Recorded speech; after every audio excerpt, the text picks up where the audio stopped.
Chapter 83. I'm a little angry. As soon as he said this, Wang Ba and the others all looked at He Yan at the same time. Shi Tu had spent the most time with He Yan, so he knew that He Yan was a good-tempered person. Even when Wang Ba had tried to steal her meat bun, she had only defended her food. She had never seriously said that she was angry. But now, this monkey, who came out of nowhere, had actually made He Yan angry. Lei Ho laughed. Brother He, swords have no eyes. Don't take out your anger on me. You'll have to be able to hurt me first. He Yan smiled. He flipped backward and was already behind Lei Ho. His 9-section whip was like a long snake, nimbly swinging. Lei Ho dodged, but the whip seemed to have eyes. He didn't shake it off. Instead, it brushed past his cheek. In a split second, a red mark appeared on Lei Ho's face. Because it was the tail of the whip, there was no blood. Even so, Lei Ho's expression was very ugly. Brother Lei, swords have no eyes. He Yan hooked his finger at him. Don't take out your anger on me. Lei Ho didn't say a word. He held his long sword and rushed forward. His movements were skillful, and his murderous aura soared. He was completely different from the new recruits who practiced in the martial arts field. The tip of his sword was aimed at either He Yan's throat or He Yan's heart. It was very vicious. In contrast, the youth's movements were much gentler. He was originally thin and delicate, but he didn't seem tired at all. It was as if he had endless energy. He swept and entangled Lei Ho's sword, preventing it from moving forward an inch. He Yan didn't want to hurt Lei Ho's life, but Lei Ho didn't think so. She thought about it several times in her mind. It seemed that unless she completely defeated Lei Ho, as long as Lei Ho had one breath left, he would not give up and chase after her to snatch the flag. However, after exchanging blows with Lei Ho, it gave birth to a strange feeling in He Yan's heart. This strange feeling was indescribable, but it made her feel as if something had been overlooked, causing her to feel uncomfortable all over. While he was thinking, a saber and sword gleam came from the side. He Yan was startled and leaned back to dodge. His sleeve was cut open in a split second, and the wind leaked in. Lei Ho stared at her and said with bright eyes, "At this time, it seems like we shouldn't be distracted. I was just thinking about how to calm you down." He Yan said, "Brother Lei, are you a little annoyed that no one has told you?" Such blatant provocation, coupled with her smiling expression, could really make an ordinary person explode in anger. Lei Ho's face immediately darkened, and he raised his sword to stab. He Yan smiled slightly and threw out her long whip. The whip circled around her body like a long snake, and unexpectedly, the tip of the sword couldn't move an inch. She was still smiling. While smiling, she said, "Actually, you guys don't know, but I'm also quite good at using a whip." In an instant, the whip crisscrossed, sweeping forward and rolling, sometimes fast and sometimes slow, dazzling people's eyes. The young man's voice carried a cheerful tone, as if he wasn't at daggers drawn to fight for the flag, but was competing with his heart on the martial arts field. She spoke amidst the flying whip footwork. "This is called twisting the elbow. This is called deceiving the horse left and right. This is called the white snake's tongue. Sweeping dragon." Her movements became faster and faster. Wang Ba and the others had already stopped what they were doing and looked at her, as if they were shocked by her imposing manner. Originally on the martial arts field, they already felt that she was very powerful, but now it seemed that she had been holding back before. Lei Xian gritted his teeth, and his expression became more and more unsightly. He didn't put He Yan in his eyes. No matter how powerful a recruit was, he wouldn't be able to take care of everything. He Yan's saber, bow, and spear techniques were outstanding, but it didn't mean that he could defeat him. However, the young man in front of him used the whip so casually, as if he had already used it thousands of times. That was fine. Even if he used the same weapon well, it didn't mean that he could win in a fight. But He Yan was really too cunning. She had only exchanged a few blows with him, but she seemed to be able to observe his weak points and attack them specifically. In such a short time, he was unable to find He Yan's weak points and had no way to attack. Lei Ho felt apprehensive. The young man's smile became wider and wider. One whip after another, one whip after another. Lei Ho felt that the long whip in front of him was like a spinning wheel, but also like a hard and fierce steel rod. It was like a worm or a dragon with endless changes. He couldn't help but feel a little dazzled. In this dazzling moment, he saw the long whip coming towards his face again. Lei Ho subconsciously used his sword to block it. In the next moment, the whip made a mischievous turn and went straight for his chest. Lei Ho knew that something was wrong, but it was too late. The whip seemed to have grown eyes, and it directly wrapped around the dozens of flags in his bosom and pulled them back. Lei Ho wanted to use his sword to block the long whip, but the long whip could be retracted and released at will. How could it be entangled by his sword? It slipped and fell into He Yan's hands. This is called the golden silk gourd. He Yan weighed the flag in his hand and said with a smile, "Thank you, Brother Lei, for tying it up for me." Lei Ho was conceited. He felt that none of the recruits on White Moon Mountain today could defeat him. Therefore, he was extremely arrogant when he put the flags. He directly tied them up with a rope and put them into his bosom.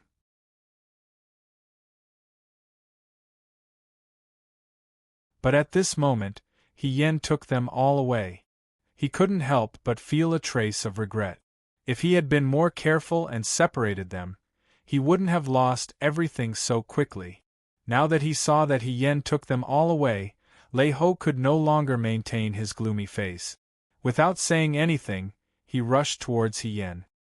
He Yan retreated a few steps and said with a smile, "Once it's in my hands, it's mine. No one can take what's mine." What if I insist on taking it? Lei Ho's murderous aura sword, his sword like a meteor. Actually, I don't like to fight, He Yan sighed. If you insist on taking it, then I can only beat you.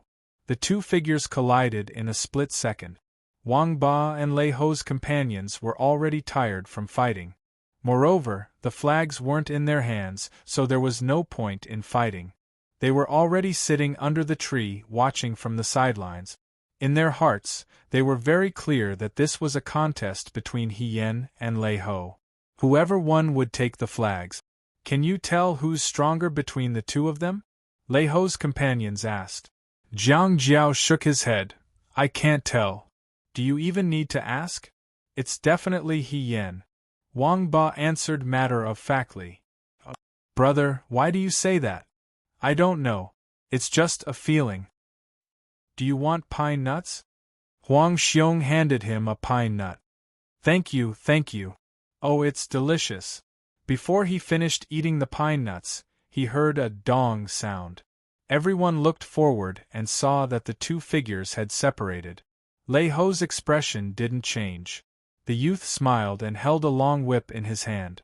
A sword was lying on the ground. You lost, He Yan said. Lei Ho's expression was ugly. He didn't speak. After a moment, he said in a low voice, You cheated. All's fair in war. He Yan picked up the long sword on the ground and returned it to him. He said seriously, Your leg was injured by me. Rest here for an hour before you move.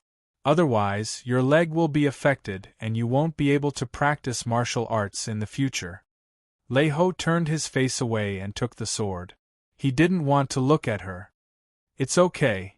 He Yan patted his shoulder and said earnestly, Victory and defeat are unpredictable. It's a man's duty to endure humiliation. It's just a battle for the flags. You're already very outstanding. It's a pity that you met me. She pointed at herself. I'm the best. Wang Ba and the others had heard He Yan say this countless times. At first, they didn't care about it, but now they were numb to it.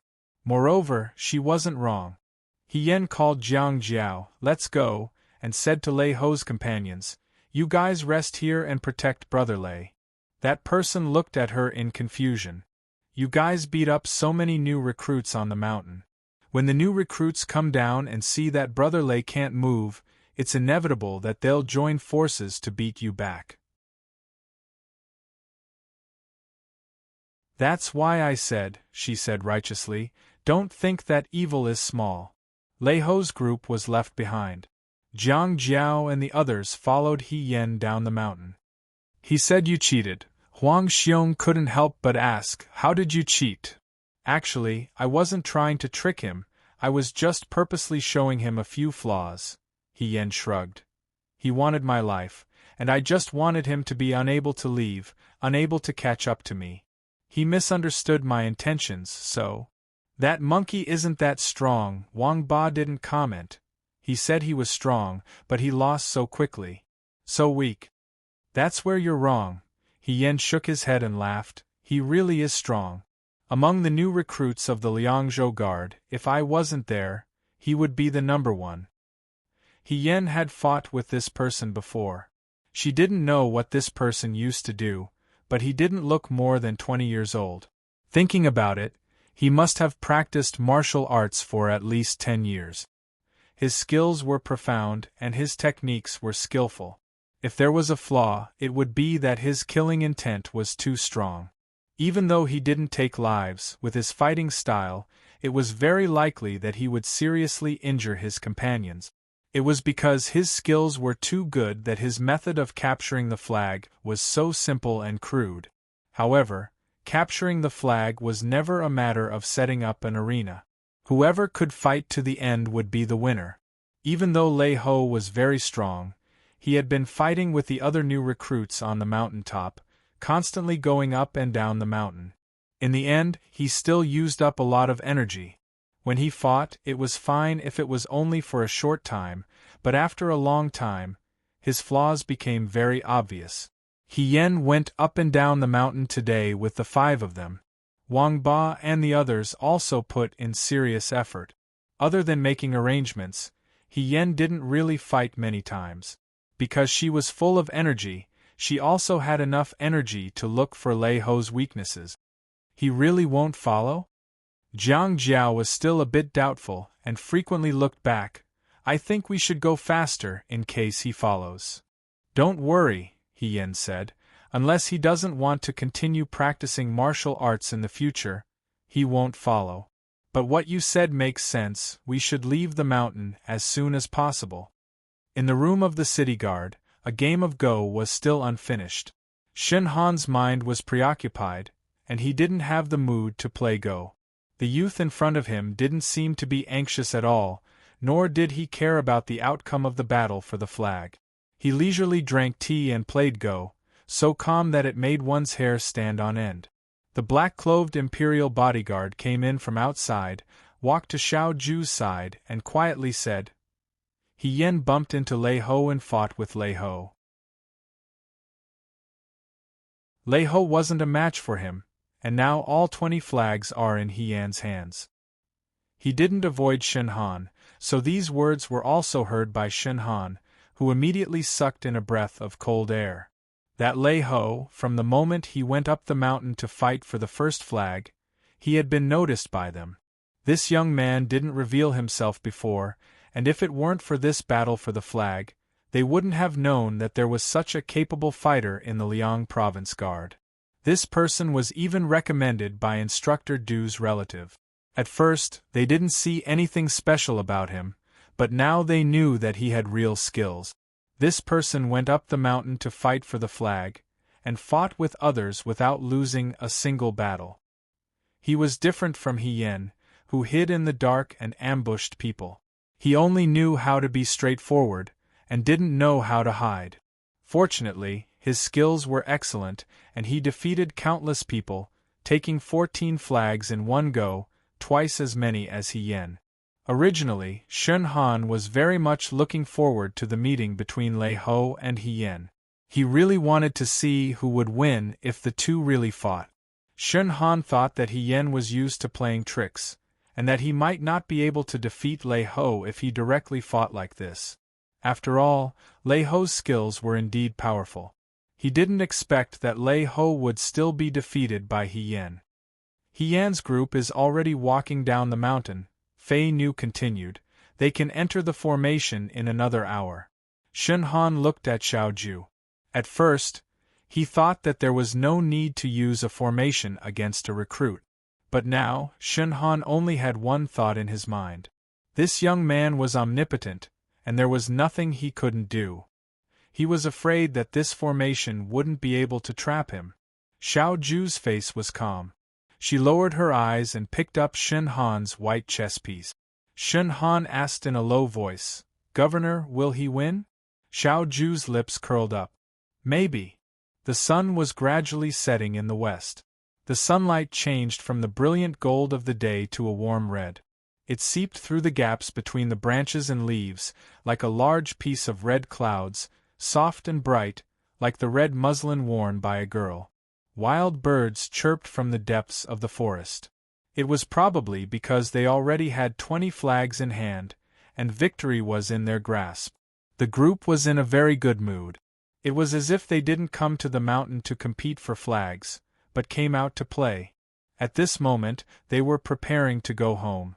Wang Ba said, "When we go back this time, other than the possibility of entering the vanguard, will we be rewarded with something?" "There should be." He Yen casually asked, "What do you want?" "Wine. Of course it's good wine. I haven't drunk much since I came here. I'm dying of thirst." Wang Ba complained, "If I could have wine to drink, I would have more strength than I do now. That's wine, not medicinal cuisine." He Yen found it a little funny. "Can you give me some good weapons?" Jiang Jiao said, "When I joined the army, I didn't bring any weapons with me. The long spear in the training field isn't very convenient to use. If I could be rewarded with a good long spear, that would be good." Huang Xiong touched the prayer beads on his neck and said, "I just want to eat hot beef. Drinking big bowls of wine and eating big chunks of meat, that's the way to live." Shi Tu pondered for a long time before saying, "Bring Xiao Mai up the mountain. He has always wanted to hunt rabbits." Out of the 4 people, 3 of their wishes were related to eating and drinking. He Yen didn't know whether he should praise them for having no desires. Jiang Jiao asked, "What about you? What do you want as a reward?" "Me? I don't want anything." He Yen said, "If I can enter the vanguard battalion, I'll be very happy." "You're really thinking about making a name for yourself," Wang Ba said sourly. "Of course. I'm so powerful, wouldn't it be a pity if I didn't make a name for myself? I'm also hoping to be recognized by the governor and become his bodyguard or something." He Yen thought that if that was the case, he could meet Xiao Ju every day and find out news about the He clan. "Just think about it." Wang Ba rolled his eyes. "If you succeed, I'll call you Dad." He Yen. As they were talking, Huang Xiong stopped and said, "Have we been going around in circles? Why do I feel like we've been here before?" "Forget it." Wang Ba said, "Do you know the way?" "I also feel like we've been here before," Jiang Jiao said. He Yen didn't say anything. Shi Tu took out a straw rope from his pocket and walked to a tree in front of them. He reached out and tied it to a tree, saying, "The mountain path is complicated and the trees look similar. It's normal to make a mistake. Let's continue walking." The group continued walking. After walking for a while, they saw a tree in front of them. The straw rope that Shi Tu had tied to the tree was tied to it. This time, everyone was silent. After a while, Wang Ba opened his mouth. His voice trembled slightly. He said, "Are we going around in circles?" The more he spoke, the more excited he became. He rambled on. "I heard from one of the advisors on our mountain that he started walking on the mountain path the night before. When he reached a certain place, no matter how he walked, he kept walking in circles. He had no choice but to sit down and sleep in his clothes. The next morning, well, guess what happened?" He deliberately kept them in suspense, but no one answered him. Wang Ba said angrily, "When he woke up, he found himself in a graveyard." He Yen face-bombed. "Brother Wang, now is not the time to tell ghost stories." "What are you afraid of?" Huang Xiong said in a low, muffled voice. "I have the Buddhist prayer beads." Demons and ghosts can't get close to me. But you, he turned to look at Hien. Did you remember the way wrong? No, Hien said. Then why did you suddenly get lost? Jiang Jiao was also puzzled. Although Mount Baihui was big, it wasn't to the extent of getting lost. They were fine when they came up, so how could they not find their way down the mountain? We are indeed going down the mountain, Hien said, but we are also going around in circles here. A thought flashed through her mind, and she walked to the tree with the straw rope tied to it. She looked around for a bit. This was a wild area. The trees were not as dense as the ones at the top of the mountain. The ground was overgrown with weeds, and there were a few pieces of tu scattered everywhere. Tu? Hien's heart skipped a beat. She walked a few steps forward and saw a pile of rocks. She bent down to take a closer look. A few huge rocks were randomly piled together without any shape. They looked like they were casually moved here by the hunters when they were resting on the mountain. Why are you staring at this pile of tu? Wang Ba asked. Are there words on it? Hien straightened up and said, There are no words on it, but this is why we can't get out. What? Jiang Jiao and the others also gathered around. They were all looking at the tu, but they couldn't figure out what it was. Tu frowned and asked, What is the meaning of this? Qimen Duanjia, the 8 gates of life, injury, rest, obstruction, view, death, shock, and opening. Someone set up a formation here, Hien said. We entered the formation, so we are going around in circles. Everyone could understand her words separately, but they didn't understand when she put them together. Everyone looked at her. They didn't even know where to start asking questions. Hien was also puzzled. There was no sign of Wang Xiaohan anywhere. This meant that Wang Xiaohan and the others had already gone down the mountain. They couldn't have broken the formation. This meant that there wasn't one before. Then why was there one now? Who set up the formation specifically for her? Shenhan? Or Xiaoju?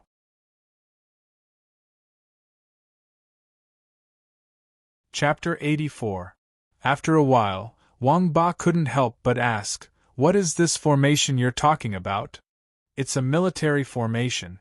A general needs to learn how to use troops to set up a formation. The military formation was originally modified by the Qimen Duanjia. Hien said, It's a long story, but this formation, what's wrong? Tu asked. It's not a military formation. It's just a normal 8 trigrams formation. Hien answered. She really didn't understand why there was a formation here. There wasn't this formation when they went up the mountain. Wang Xiaohan and the others didn't see it either. It seemed like it was prepared for them or for her. But why? Then, can you walk out of here? Jiang Jiao stared at her face and asked. Of course. This time, Huang Xiong was also surprised. You even know how to do this. Hien smiled. I only know a little. Her only know a little usually meant very well. Everyone was speechless. Hien knew that there must be guards hiding in the dark to observe their situation on the mountain. At this moment, her words and actions were probably being watched by the eyes in the dark. She couldn't reveal that she wasn't good enough. Maybe Xiao Ju specially set up this formation for her to test her ability? After all, she had never seen a flag battle where she had to break a formation. It seemed like it wasn't easy to enter the 9 Flags Battalion. If everyone in the 9 Flags Battalion knew how to break a formation, then the 9 Flags Battalion really wasn't simple. Xiao Ju had such a strong cavalry. No wonder she was invincible. With that thought, she said, Follow me. Follow the way I walk. Don't take a wrong step. Hien was rarely this serious. Jiang Jiao and the others didn't dare to be careless. They followed Hien's footsteps and slowly walked down the mountain. Huang Xiong asked as they walked, Brother He, who did you learn this from? Hien smiled and said, My master is a master. I thought so too. Huang Xiong nodded. Your master must be a peerless master. Otherwise, how can you know everything? Hien lowered her head and smiled. She didn't answer. In fact, General Fei Hong was brave on the battlefield. It wasn't rare. The world didn't lack of heroes who weren't afraid of death. Although she was skilled, she wasn't the best in the world. She didn't need to mention fighting a group of heroes by herself. General Fei Hong was best at arranging troops and formations. Her master was indeed a peerless expert, but as a woman, she was born inferior to a man in terms of physical strength and physique. One must know how to play to one's strengths and avoid one's weaknesses. If one could learn how to arrange troops, deploy troops, and dispatch generals, it would be much more effective than if she went to the battlefield alone to fight. Her master was most proficient in the art of divination, so she learned it and combined it with the art of war. Finally, she became a famous general of her generation, Fei Hong. Generals should learn how to train troops and set up formations, but why did the Nine Flags Battalion have to learn this as well? He Yen couldn't figure it out. She couldn't find a clue. She could only give up and walk down the mountain. Actually, she could directly break the formation here and destroy it. However, He Yen wasn't sure if the formation was prepared for her. If it was prepared for someone else and she destroyed it, what would happen to the people who came after her? Therefore, she led Jiang Jiao and the others out through the life gate. Breaking the formation was as easy as flipping her hand for her. She was familiar with it. However, in the eyes of the secret watchers, it was a big deal. Ma Damei and Liang Ping were hiding in the dark. When they saw He Yen and the others leave, they opened their mouths and looked at each other. They saw the surprise in each other's eyes. He left just like that?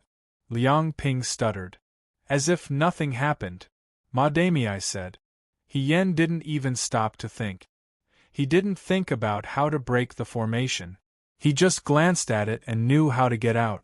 They actually had such a person among the new recruit. Until now, there didn't seem to be anything that could stop him. This should have been a good thing. He was a heroic young man who was outstanding. Anyone who had such a hero under their command would feel that they were lucky for several lifetimes. However, the current situation was complicated. She didn't know if it was a blessing or a curse based on Chief Instructor Shin's words. The forest was dense. Half of the sun had already set. He Yen and the others walked out of the formation. She stopped and looked back. The formation made of shirtu and dried branches was so blurry that she couldn't see it clearly. Are we walking out? Wang Ba asked. That's right. Wang Ba was happy. Damn it. There's nothing to stop us this time, right? I estimate that we'll be down the mountain in less than an hour. Jiang Jiao was also happy. It's almost over. He saw that He Yen was still looking behind them. He asked, Is there anything wrong? Nothing. He Yen shook her head. She still felt that the formation was inexplicable. When she fought with Lei Ho, there were also some strange places. These discomforts were like small stones falling into her boot. It made her panic. It made it difficult for her to feel happy. She only felt that she had overlooked something and was somewhat uneasy. It's getting dark. Let's go down the mountain early, Huang Xiong said. He Yen collected her thoughts and only said, Let's go. The sun didn't pass by Yu Mountain and fell into the Wulu River. Half of its body sank into the river. The water surface was bathed in the setting sun. It was as if a woman's makeup box was opened and pearls were scattered all over the surface.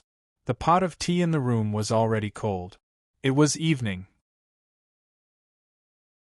The wind was soft and the curtains were green. The autumn scenery was far away. Two people were playing chess. One of them was anxious and the other was calm. Someone walked in from outside and said, The first team is down the mountain. Shen Han looked at Fei Nu and waited for Fei Nu to say the name. It's He Yen. With these 3 words, Shen Han's body leaned back slightly. His entire body relaxed. This result was both unexpected and reasonable. He had long guessed that this would be the result, but he had some doubts. Now that his suspicions were confirmed, he was momentarily at a loss. The black piece was placed. The youth in front of him raised his head and said indifferently, You've lost. Shen Han. Governor's chess skills are superb. I'm ashamed of my inferiority. In this half-day, he hadn't won once. He didn't know why Xiao Ju was in the mood to play chess like this. Governor, they've gone down the mountain. Should we reward them now? No need. Xiao Ju curled her lips. Du Mao will do as he sees fit. 5 days from now is the Mid-Autumn Festival. We'll reward them on that night. Regarding the vanguard battalion, should we let He Yen enter? Shen Han asked hesitantly. He Yen had already won first place. Naturally, he should enter the vanguard battalion. But his identity was suspicious. Right now, they didn't know if he was a friend or foe. Wasn't it a bit inappropriate to hastily agree? No, the youth stood up and looked at the osmanthus trees outside the window. The osmanthus trees had bloomed, and their fragrance assailed their nostrils. Together with him, he looked like a gentleman. He said, "Let Lei Ho enter the vanguard battalion." After the battle, they came down from the mountain and arrived at the city guard station in less than an hour. There were a few torches outside the martial arts practice field. Everything was as peaceful as before. There was no instructor guarding the door. There was no scene of celebration as they had imagined. They looked at each other in dismay. I thought there would be a celebratory feast. Wang Ba was a bit dissatisfied. Why isn't there anything? Just as they were speaking, someone in the martial arts practice field saw them and walked over. It was only when they got closer that they saw that this person was Du Mao. Du Mao wasn't as excited as when he saw them off. His expression was very calm. When he saw them, he asked, "Where are the flags?" He Yen took out a bunch of flags from her bosom. Her bosom was bulging from the flags. She suddenly handed them over to someone and felt much more relaxed. Du Mao counted 20 flags. That's right. Jiang Jiao was still a bit excited. He couldn't help but ask, "We should be first, right?" "We are first." Du Mao nodded and put away the flags. He said to them, "Go take a bath and rest first. Tomorrow morning you can rest for 2 more hours before coming to the martial arts practice field. You've worked hard today." He still didn't have any intention of rewarding them. Wang Ba asked, "That's it?" Du Mao looked at him. "What else do you want?" Wang Ba didn't know how to respond. He felt wronged for some reason. Du Mao said, "I'll go back first to report to the head instructor. Don't stay here. You're all sweaty. Wash up and eat something." Then, he didn't care about them and turned to leave. He was really heartless. Looking at Du Mao's back, they felt the night wind become a bit colder. Wang Ba saw that Du Mao had walked far away. Only then did he dare to point at his back and ask, "No, what's the meaning of this? He's just going to leave us here? He has to give us an explanation. So all our hard work for the whole day was for nothing." Huang Xiong and Jiang Jiao were also somewhat disappointed. Shi Tu said, "Maybe it's not today. After all, there are still recruits who haven't left the mountain." That's right. He Yen also thought so. We don't know when the last recruit will leave the mountain. Moreover, the head instructor needs to discuss the prize for a while. It's not something he can think of immediately. Wang Ba glanced at her and said sourly, "Of course you don't care. Your prize, entering the vanguard battalion, is definitely in the bag. Of course you can say that. When I enter the vanguard battalion, I'll go get you 2 jars of good wine." He Yen patted his shoulder and said seriously. Wang Ba shook off her hand and snorted twice. "I don't care what you say. Grandpa, I'm going back." They didn't live in the same house, so they went their separate ways at the martial arts practice field. When He Yen and Shi Tu returned to the house, the originally quiet house suddenly became lively.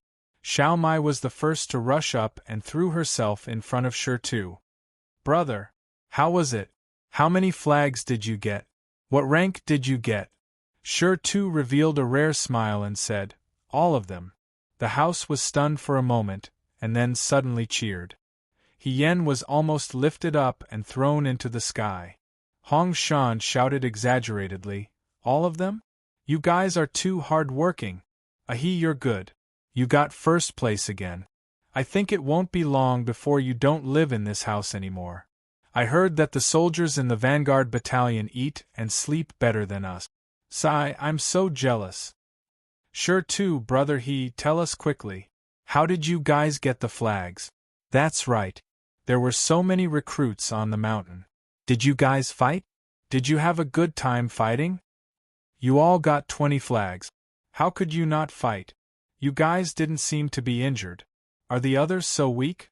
Hien could only say, brothers, let us eat something and drink some water first. I'll tell you slowly. Don't be impatient. As they spoke, it was already late into the night. Outside, they heard the recruits coming down the mountain one after another. Not a single one was missing. Hien felt relieved. When it was late at night and there was no one around, he sneaked to the riverside to take a bath. The long summer was finally over. The river gradually became cold. Hien couldn't help but shiver when he didn't get into the water. She was a little worried. It was still okay in summer and autumn, but in winter she couldn't go to the bathroom with the recruits to take a cold shower. She didn't know how cold the river would be. The cold was secondary. What excuse could she use to explain why she didn't use hot water and instead took a cold shower in the river? Other people would think that she was crazy. Therefore, she had to enter the 9 Flags Battalion as soon as possible. Xiao Ju didn't lack money and he was also a young master. He wouldn't mistreat his confidant. It would be more convenient than now. Hien's body gradually adapted to the cold. She splashed some water on her body and used Xiao Mai to wipe her spleen. All the new soldiers had already left the mountain and there was no news of anyone falling down. This also meant that the array on the mountain path should have been removed after Hien and the others left. The formation was indeed prepared for her. Hien thought that Xiao Ju really wanted her to enter the 9 Flags Battalion and deliberately tested her qualifications. Since that was the case, Xiao Ju should be satisfied with her after she passed the test. She would definitely enter the 9 Flags Battalion. In the future, she still needed to perform more. This way, the more satisfied Xiao Ju was with her, the more likely she would become his confidant. It would be best if she could become his right-hand woman. Hien always felt that something was wrong when she fought with Lei Ho today. She thought about it but couldn't figure out what was wrong. Even now, she still felt the same. She could only shake her head and think of a reason to fight with this person again in a few days. Maybe she could figure out the crux of the problem. However, this person didn't show any mercy. She still had to be careful. Hien rinsed the foam off her body and wiped her body with a cloth. Then, she put on her clothes and walked back to her room. Ever since she bumped into Xiao Ju at the Wulu River, Hien had to walk very far away every time she took a bath. She didn't want to bump into him again. No matter how she thought about it, she had been very cautious as a new recruit. The next day, all the recruits who went up the mountain the day before rested in their tents for 2 hours. Cheng Li Su came to find Hien. Young Master Cheng brought 2 round pomegranates for Hien. He sat cross-legged on her couch and said, I only found out last night that you guys went to fight for the flags. My uncle locked me in my room for the whole day. I copied books for the whole day. If I knew, I would have come to see you guys. He leaned closer to Hien and said, I heard that Big Brother got 20 flags. This time, you are the #1 recruit in Liangzhou. Hien smiled and opened the pomegranates that Cheng Li Su brought. The pomegranates were big and round. The insides were already ripe. When he opened them, each one looked like red crystals. Just looking at them made one's mouth water. Hien picked up a few and ate them. He answered, I was just lucky. Big Brother, you are good at everything. You are just too humble. Cheng Li Su said seriously, How can this be called lucky? You are very good. Since I am so good, Hien wanted to get some information from him. He looked at him and asked with a smile, Do you think I can enter the 9 Flags Battalion? Of course. Qing Lisu swallowed the word of course. Originally, this was something that went with the flow and couldn't be more normal. However, Qing Lisu still remembered that not long ago, when Xiao Ju got the information from his mouth, his attitude towards He Yen didn't seem to be one of admiration. I think that, big brother, you have already proven to everyone that you are the number one in the Liangzhou Guard. There is no doubt about it. Qing Lisu carefully chose his words. Any ordinary person would choose you to enter the Nine Flags Battalion. His words were very clear. Any ordinary person. However, Xiao Ju was not an ordinary person. Therefore, no one could say for sure what the result would be. He Yen did not detect the trap in Qing Lisu's words. He was probably too confident in himself. After all, in this battle for the flags, she had already gotten all the flags. This was enough to show how good she was. Moreover, in the battle for the flags, He Yen thought about it carefully and felt that his performance was very outstanding. He knew how to use people, how to set up traps, and how to use tricks. He did not lose when he fought against Lei Ho. Even Xiao Ju's final formation was easily broken. He Yen felt that even in Xiao Ju's Nine Flags Battalion, he could be ranked first or second. How could Xiao Ju let go of such a good talent? She was very happy, so she did not notice that the happier she appeared, the more guilty Qing Lisu appeared. However, do you know when the rewards will be given? He Yen asked. It wasn't yesterday. If it isn't today, then it should be in the next few days. You and your uncle are inseparable, so you should know a thing or two. Qing Lisu sighed in relief. He could answer this question. She said, Isn't it almost mid-autumn? On the night of the 15th of the 8th month, the rewards will be given in the barrack. He Yen was slightly startled. Mid-autumn? Yes. Qing Lisu sighed. Time really flies. I feel like I haven't been in Liangzhou for long, and it's already mid-autumn. He Yen looked at her. This usually energetic young man had a rare look of worry on his face. He Yen asked, Do you want to go home? The worry on his face quickly faded. It was so faint that it made one wonder if it had even been there. Qing Lisu flung her sleeves and said angrily, How is that possible? Is it because Liangzhou's scenery is bad, or is it because my uncle is ugly? Why would I want to go home? I'm simply too happy here. I don't want to go back and get married. He Yen. At this age, children usually yearn for more freedom. Qing Lisu turned to him and asked, Big brother, what about you? Do you want to go back? The young man lowered his eyes. The shadow of his body made it difficult to see his expression clearly. Her voice was also smiling, but there was a hint of disappointment in it. She said, It's okay. I don't really miss home. The next few days were as usual. The discussion about the battle for the flag was only lively in private among the recruit. Everyone was talking about what kind of reward the first-place winner would receive. The instructors were very calm. They were very tight-lipped and did not reveal anything. The more they thought about it, the more excited they became. The autumn moon became more perfect day by day. In the blink of an eye, 4 days had passed and mid-autumn arrived.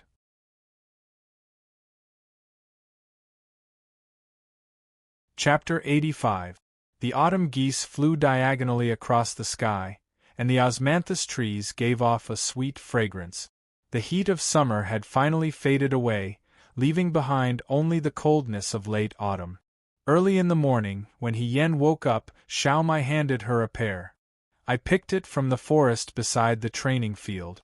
I've already washed it. Try it. He Yen had just washed up, so she took a bite. It was so sour that her teeth almost fell out. Seeing her squint her eyes, Xiao Mai scratched her head in embarrassment. The ones in the wild forest aren't very ripe yet. It should be sweeter after a while. But since it's autumn now, there are a lot of wild fruits in the forest. We can secretly pick a few every day after training. Marinate these sour pears with sugar and make them into rock sugar snow pears. They're very delicious. This child only thought about eating every day. He Yen said, There's no sugar here. Xiaomai was stunned for a moment, then she seemed to realize something. She said with some disappointment, "That's true." "Not necessarily." Hong Shan, who had been watching them talk from the side, interjected, "Aren't we going to talk about merits today? You and Sure too got first place in the competition for the flag last time. Who knows, there might be candy in your reward today. Maybe there's something delicious like rock sugar snow pears." When this was mentioned, Xiaomai suddenly became excited. She said, "That's right, go. We're going to talk about merits tonight. Have you thought about what you want?" "I can't get whatever I want." Yen smiled. "The garrison isn't the capital, so there's a shortage of resources." Sigh, he just wants to enter the vanguard battalion. Hong Shan also took a bite of the pear and said vaguely, "This request will definitely be fulfilled." Yen smiled. These past few days, although she appeared very calm, in the end, she was still somewhat excited. Once she entered the Nine Flags battalion, it meant that she was one step closer to Xiaoju. She would also be able to openly deal with the He clan's matter. Thinking about it, she would be able to fulfill her wish tonight. Up until now, her path in the army had been quite smooth. After all, being a General Feihong was something that people would fight over no matter where she went. Yen felt a little proud. During the day, he went to the martial arts practice field as usual. However, at night, everyone was admiring the moon in the open space near the foot of the mountain outside the martial arts field. Liangzhou was not like the capital. Naturally, it would not be like the wealthy families of the past. They would either hold banquets in their own courtyards, restaurants, or pleasure boat. They would invite their colleagues and friends and fill the table with delicacies. Admiring the moon in Liangzhou was nothing more than lighting a bonfire. The recruits would sit in a circle and eat something rare. Perhaps there would be rice wine.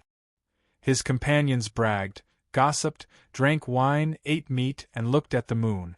That was all.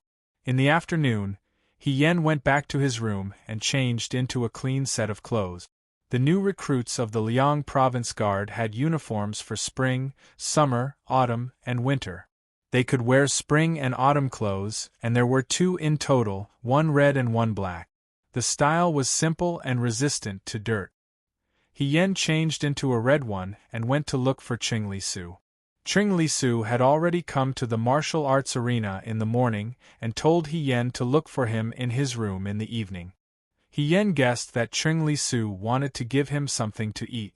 As expected, when he saw Qing Lisu, the young man handed her a mahogany basket. The basket was exquisitely made, and there was an image of Chang Yi flying to the moon carved on top. When he opened it, he saw neatly arranged moon pastries. The fragrance assailed his nostrils. They were beautifully made and seemed to be delicious. "Dage, this is for you," Qing Lisu said in a small voice.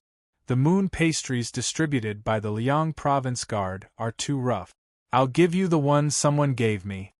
Yen said, "Thank you." In reality, she was not particularly interested in pastries. However, if she gave this basket of moon pastries to Xiaomai, the child would probably jump for joy. "You've never eaten this before, have you?" A trace of sympathy flashed through Qing Lisu's eyes. She was also a bit proud. "This is not the best. The pastries from Shua Capital's Zuiyu restaurant are the best in the world.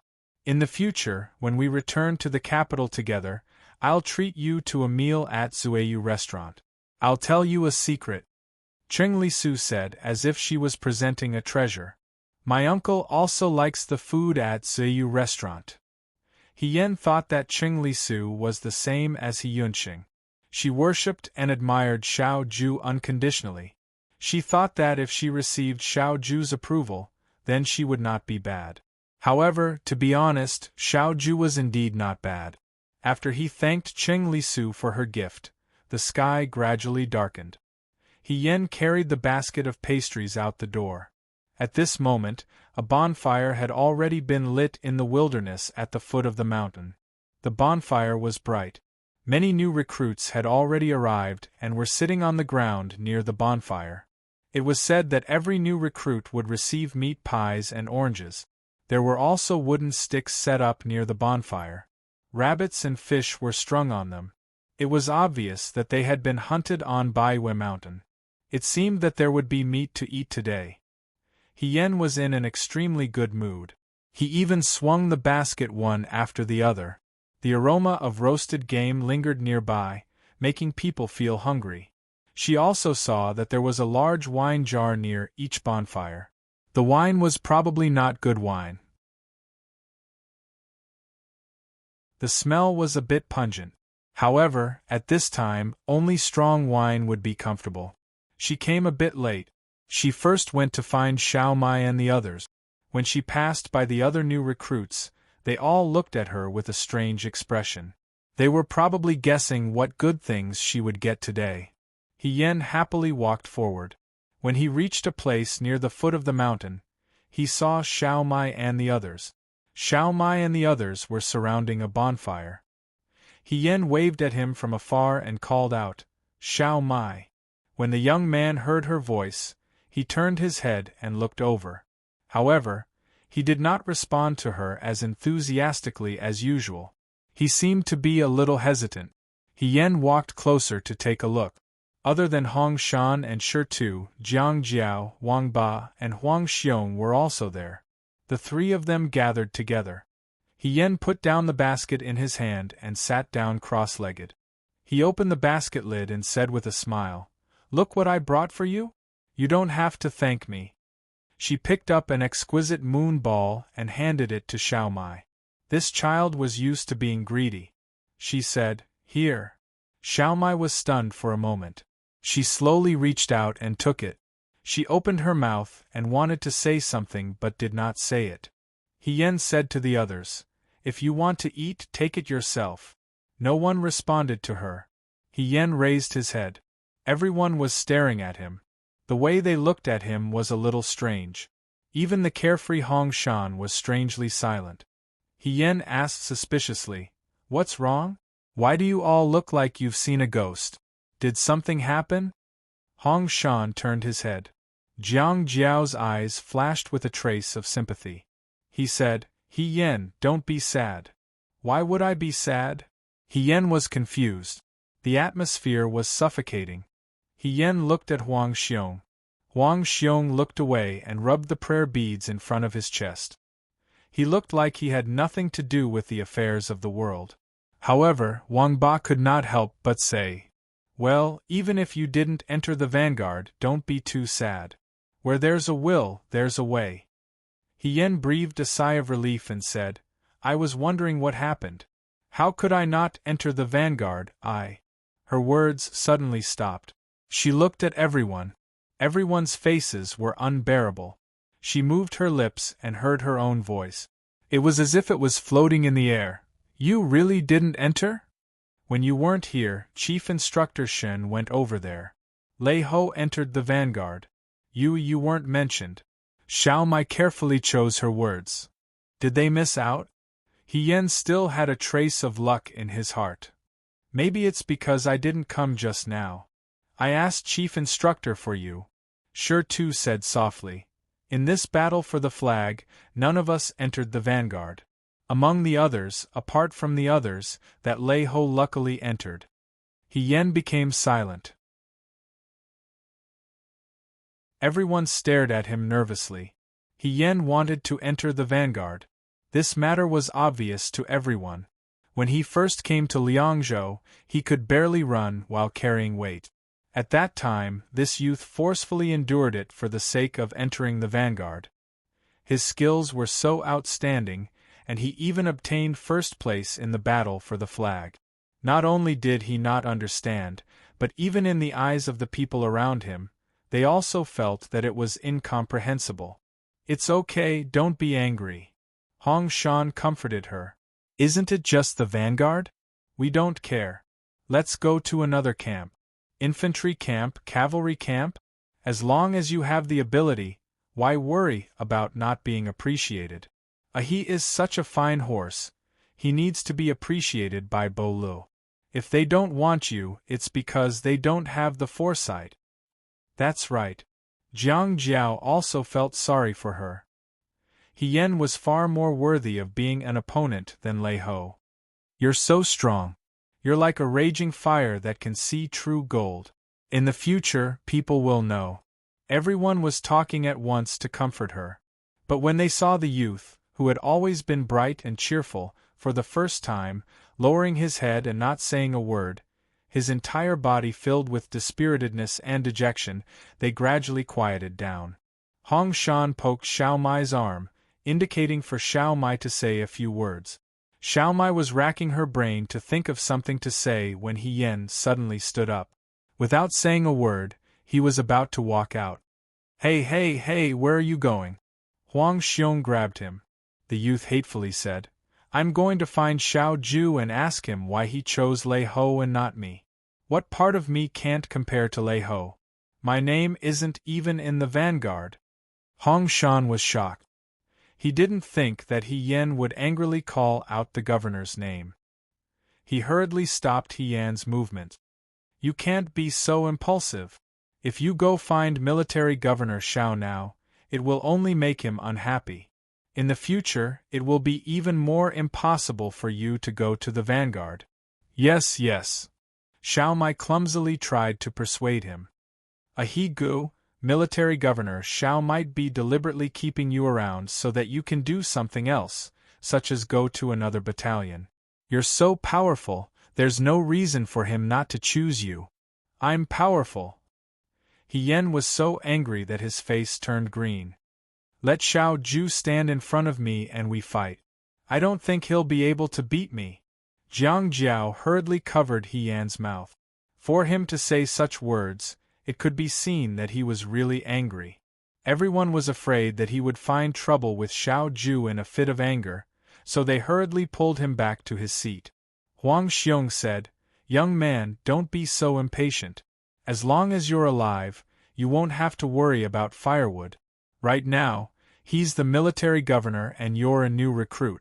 How can you speak to him as an equal? Wait until you become an official and a general in the future, then you can look at him again. Then we'll have to wait 8 to 10 years.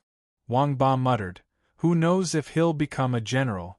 Jiang Jiao also said, This military governor Xiao is really something.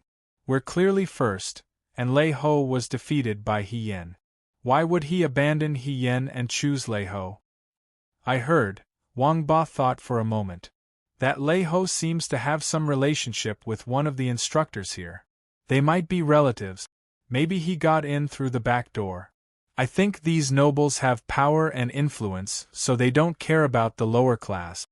Xiao Mai couldn't help but say, Military Governor Xiao isn't that kind of person. There must be some misunderstanding. Wang Ba rolled his eyes at him. Whose side are you on?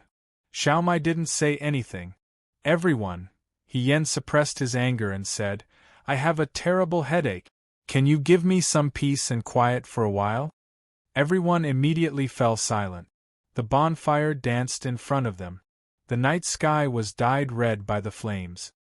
He Yan couldn't understand why Xiao Ju would choose Lei Ho to enter the vanguard battalion.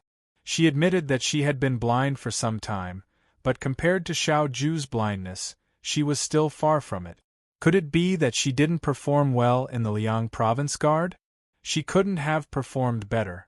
Didn't she fight for many flags? She didn't leave any face for others. She even broke through a formation that a normal recruit found difficult to break. How could Xiao Ju not be moved by such a talent? She wanted to take back her words about Xiao Ju not being bad. He Yan only felt his liver hurt from anger. He didn't think that this wasn't the end. After a while, Chief Instructor Shin walked over. Under everyone's gaze, he ordered people to carry a small box over. He said to everyone, You're all here. It's good that we won first place in this flag battle. Tonight is also the Mid-Autumn Festival. This is your prize. Xiao Mai went over and opened the box. She saw a small jar of wine and a few ingots of silver inside. This is 18 immortals. Such a small jar is worth 100 taels, Chief Instructor Shin said with satisfaction. You can drink tonight. Don't be greedy. 18 immortals, Wang Ba smacked his lips. I didn't think that I would be able to drink 18 immortals here. My life was worth it. In an instant, he forgot who was the one who had just cursed powerful nobles. Huang Xiong also swallowed. They were all heroes and loved wine. Moreover, it was precious wine. Even someone as young as Xiao Mai who didn't like wine grabbed an ingot of silver and took a bite. This prize wasn't big, but it definitely wasn't small. Among the joy, He Yen appeared particularly unique. She only glanced at the box and suddenly laughed.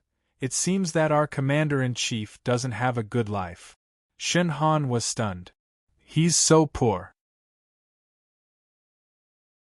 The young man didn't even look at him.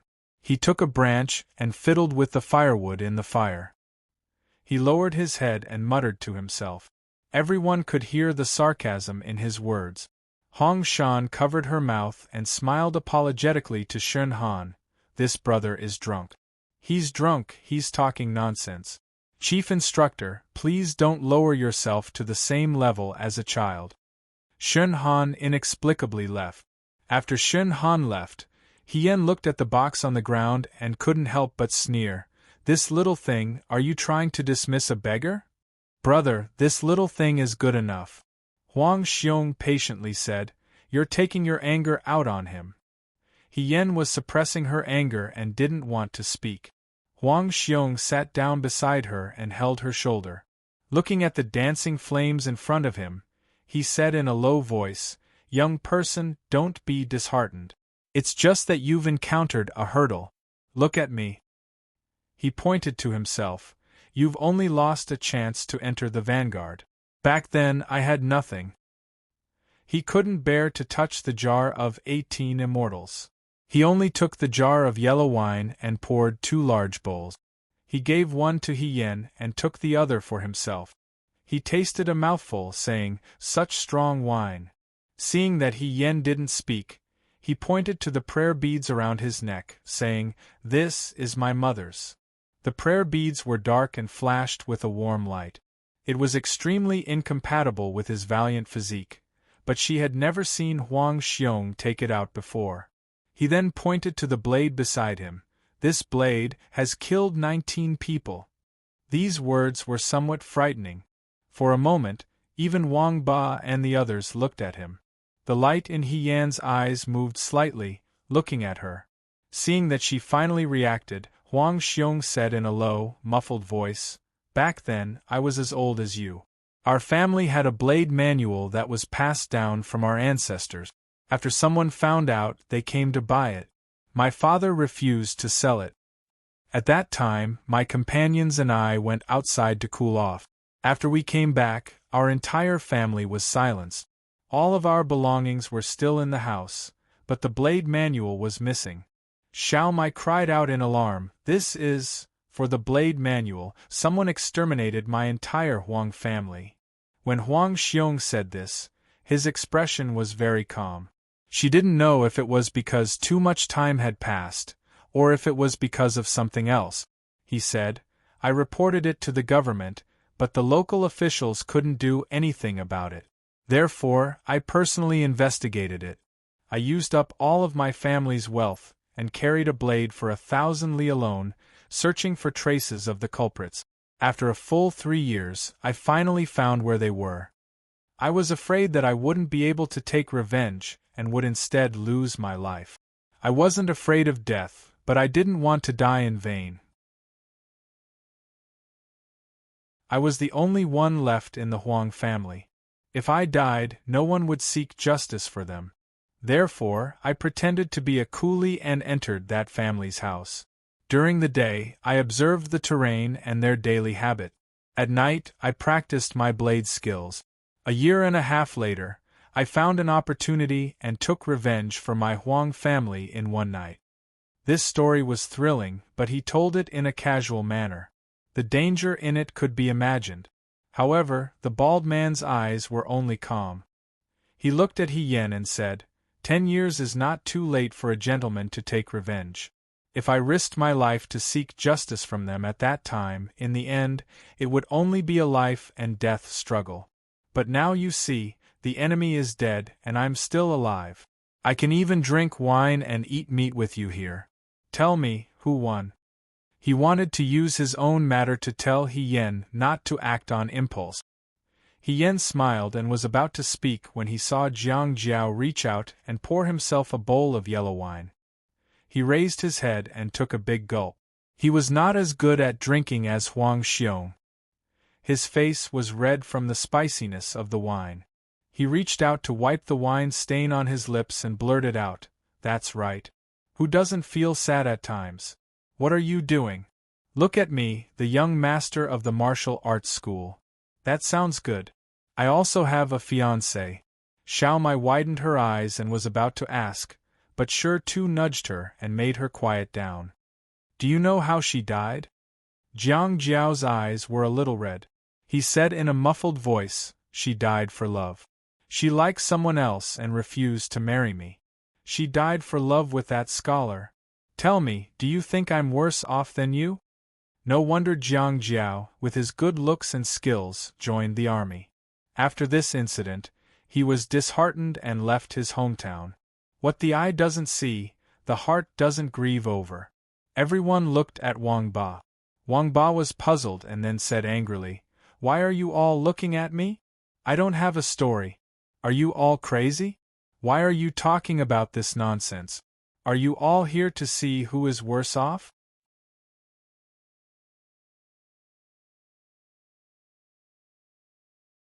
Chapter 86. The moon was white and the mountains were clear and spacious. The bonfire reflected the aroma of wine, and the atmosphere was elegant. The recruits lowered their heads to drink and eat meat, and raised their heads to chat and admire the moon. This became a unique scene for the Liang Province Guard. Sparks floated out along with the autumn wind, making people wonder if they would burn their clothes. In just a moment, they were reduced to ashes, accompanied by the soft whimpers of people. Xiao Mai sobbed, "I've forgotten what my parents look like. I'm even worse," Wang Ba said expressionlessly. "I've never seen my parents since I was born." He Yen. She raised her hand and drank a big mouthful of wine, trying to calm herself down. Originally, they were trying to comfort her, so they compared their own unhappy experiences. In the end, it became a comparison of who was more miserable. This was great. The recruits beside them were all laughing and chatting happily, but they were the only ones who were gloomy and gloomy. Looking at Xiao Mai and Wang Ba, who were hugging each other and crying, and then looking at young Master Jiang, who was drinking alone with red eyes, He Yen was speechless. Well, she didn't know who was comforting who. Huang Xiong glanced at her and said, "Brother He, your alcohol tolerance is not bad." He Yen was stunned and looked down at herself.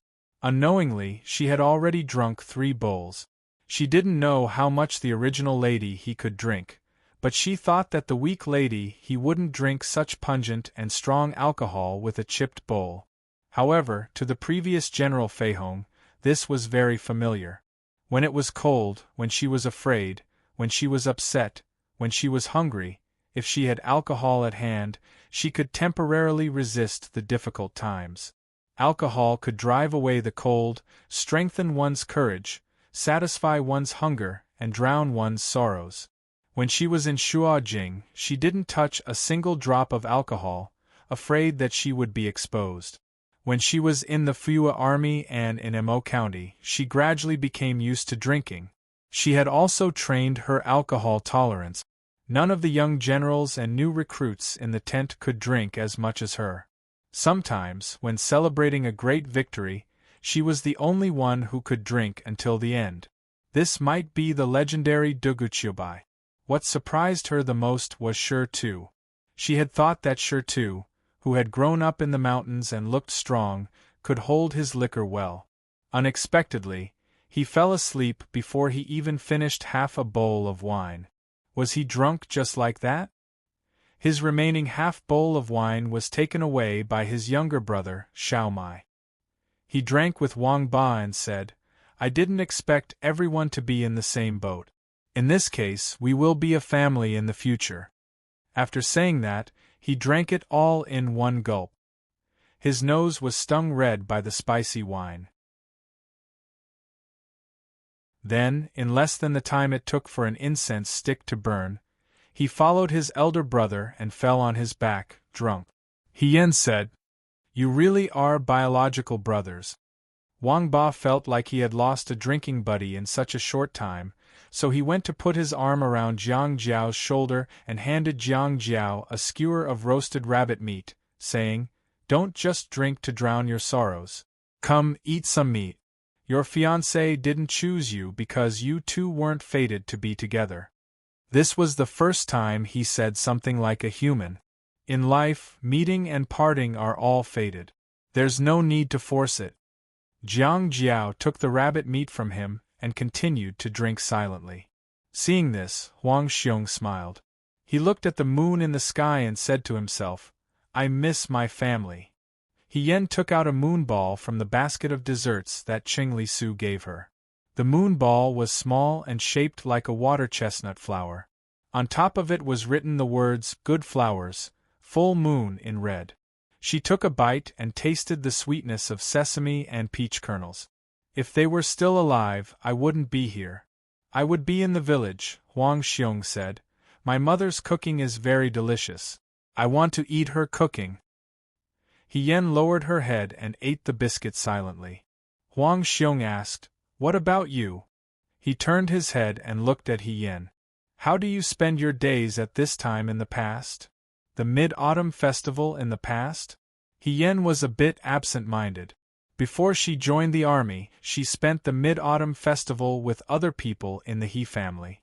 But because of her special identity, people stared at her wherever she went, so she didn't have much freedom. She actually liked the hustle and bustle of the moon's sacrifice ceremony, but because she was wearing a mask, it was inconvenient. She was an awkward existence in the He family. In terms of identity, she was the legitimate daughter of the first wife. But on the other hand, she didn't belong to the main branch or the second branch. When she joined the army in the Mo County for 3 years, she lived every day in fear. She didn't know when she would die on the battlefield. She didn't even want to think about the reunion during the Mid-Autumn Festival. Later, she returned to the capital and married into the Su family. Around this time last year, she was already blind. Her heart was full of hope for that person, but before she could achieve it, she fell into darkness. At that time, she thought that she couldn't get over it and that her life would be like this. On the 15th day of the 8th lunar month, she asked Su Zhiheng to take her up the mountain to worship Buddha. She hoped that Bodhisattva would bless her and let her see the light again. Su Zhiheng agreed. In fact, that day, she didn't really want to ask Bodhisattva to bless her. The tip of her tongue hurt. She accidentally bit her tongue. The sweet taste was instantly covered by the stinging pain. Hien came back to his senses and avoided Huang Xiong's gaze. He said as if nothing had happened, "Just live like this. It's about the same as it is now. When I see you, it's like seeing myself in the past." Huang Xiong took a sip of wine and said, "You're just like me in the past." Hien smiled and said, "Brother, my family is living well. In fact, they were living a better life than most people. But you're not satisfied." She heard Huang Xiong's voice and turned her head to look. The bald man's face showed the wisdom and vicissitudes of a middle-aged man who had experienced the hardships of life. He touched his prayer beads and said, "You haven't taken your revenge. You're not satisfied, so you're always distressed and trapped yourself." Hien's heart moved, but he didn't say anything. "I don't know what kind of hatred you have." He looked at the moon. "Sometimes your eyes are the same as mine." Hien was a little confused. Did she have it? She always thought that she hid it well. "One day it will be better." The bald man lowered his head and patted her shoulder. "You have to believe in this." Hien didn't say anything. He silently picked up his bowl and drank. Huang Xiong didn't say anything. He ate meat and drank wine by himself. Wang Ba was also a little drunk. He sat there holding his head and smiled foolishly. Jiang Jiao buried his head between his knees. It wasn't clear if he was crying or sleeping. The instructors also gathered together and ate meat and drank wine around the bonfire. They finally saw the results of the hard training in the past few days on this batch of recruit. They were all a lot more relaxed. Cheng Lisu also mingled with them. He was a young master from the capital and had never tasted this kind of novel way of playing. Even the roasted rabbit legs sprinkled with coarse salt was delicious. He originally wanted to talk to Hien when he had the time, but after drinking a mouthful of wine, he felt his legs go weak. He couldn't walk and sat back down. The instructors laughed kindly. Someone said, "Young Master Ching, you still need to practice your alcohol tolerance. With this little alcohol tolerance, you can't be a soldier of the Liang Province Guard." "I'm not a soldier of the Liang Province Guard," Cheng Lisu muttered. "I just came here to have fun." This child could always say that he couldn't do it. If he was a grandson of the instructors, he would have been picked up and beaten 10 times. But this person was Xiao Ju's nephew, so everyone said, "Young Master Cheng is so open-minded. It's not good to drink too much. My wife doesn't allow me to drink. Let's all learn from young Master Cheng." "But young Master Cheng," Liang Ping asked him, "is the governor really not coming to have fun with us?" "Uncle doesn't like noisy places," Cheng Lisu replied. "He definitely won't come." Everyone felt that it was a pity. Some people felt that Xiao Ju was too unreasonable. After all, it was the Mid-Autumn Festival. A general who didn't even have fun with his subordinates during the Mid-Autumn Festival was too arrogant. But there were also some people who didn't mind. Ma Damei chuckled. "Why don't we send some food and wine to the governor? It's hard to be alone during the festival." "There's no need," Cheng Lisu said. "My uncle won't drink this kind of low-quality rice wine." Everyone. Well, that was the second son of a Xiao family in Shuajing. He definitely wouldn't force himself to drink. Du Mao asked curiously, "Young Master Cheng, do you know how the governor's alcohol tolerance is? I heard that General Feihong won't get drunk even after 1,000 cups. I don't know if the governor is better or worse than General Feihong." When the instructors heard this, they immediately looked at Cheng Lisu with bright eyes. Whenever there was a discussion about who was better, General Feihong or General Fengyun, it was always fresh. From swordsmanship to alcohol tolerance, from height to temperament, people wanted to compare them one by one. Unfortunately, the two of them had never appeared together except when they were outside the window. They had never personally competed. Moreover, General Feihong always wore a mask. Who was better was still a mystery. "Of course it's my uncle," Cheng Lisu answered without hesitation. "I've never seen my uncle drunk in my entire life." In reality, Cheng Lisu had never seen Xiao Ju drink before. But he couldn't say this in front of the instructors. No matter how good General Feihong was, he couldn't be better than his uncle. "Go go go, don't talk about people behind their backs." Shen Han waved his hand. "Drink, drink, why are you nagging like an old woman? Young Master Cheng, come, let me toast you." "Young Master Cheng?" Young Master Cheng's cheeks were red. He was already drunk. It was night. The green curtain covered the bright moon. There were only a few figures on the bed. The sound of autumn was quiet. Someone was playing the guqin. On the moon, the magnolia had bones, and the person in the ice was like jade. A long sword hung on the wall like frost and snow. A young man in a robe had a handsome appearance. His expression was calm. When his hands touched the strings of the guqin, the music was moving and intoxicating. He was playing Flowing Light. The sound of the guqin was distant, like pearls falling on a plate. It was the night of the Mid-Autumn Festival. It was supposed to be a time of reunion. Even though the instructors of the Liangzhou Guards were thousands of miles away with their families, they were still gathered together, singing and drinking. It was not as quiet as him. He didn't seem to feel anything. He just focused on plucking the strings. His tied-up black hair hung over his shoulders. Under the moonlight, it was covered with a layer of coldness.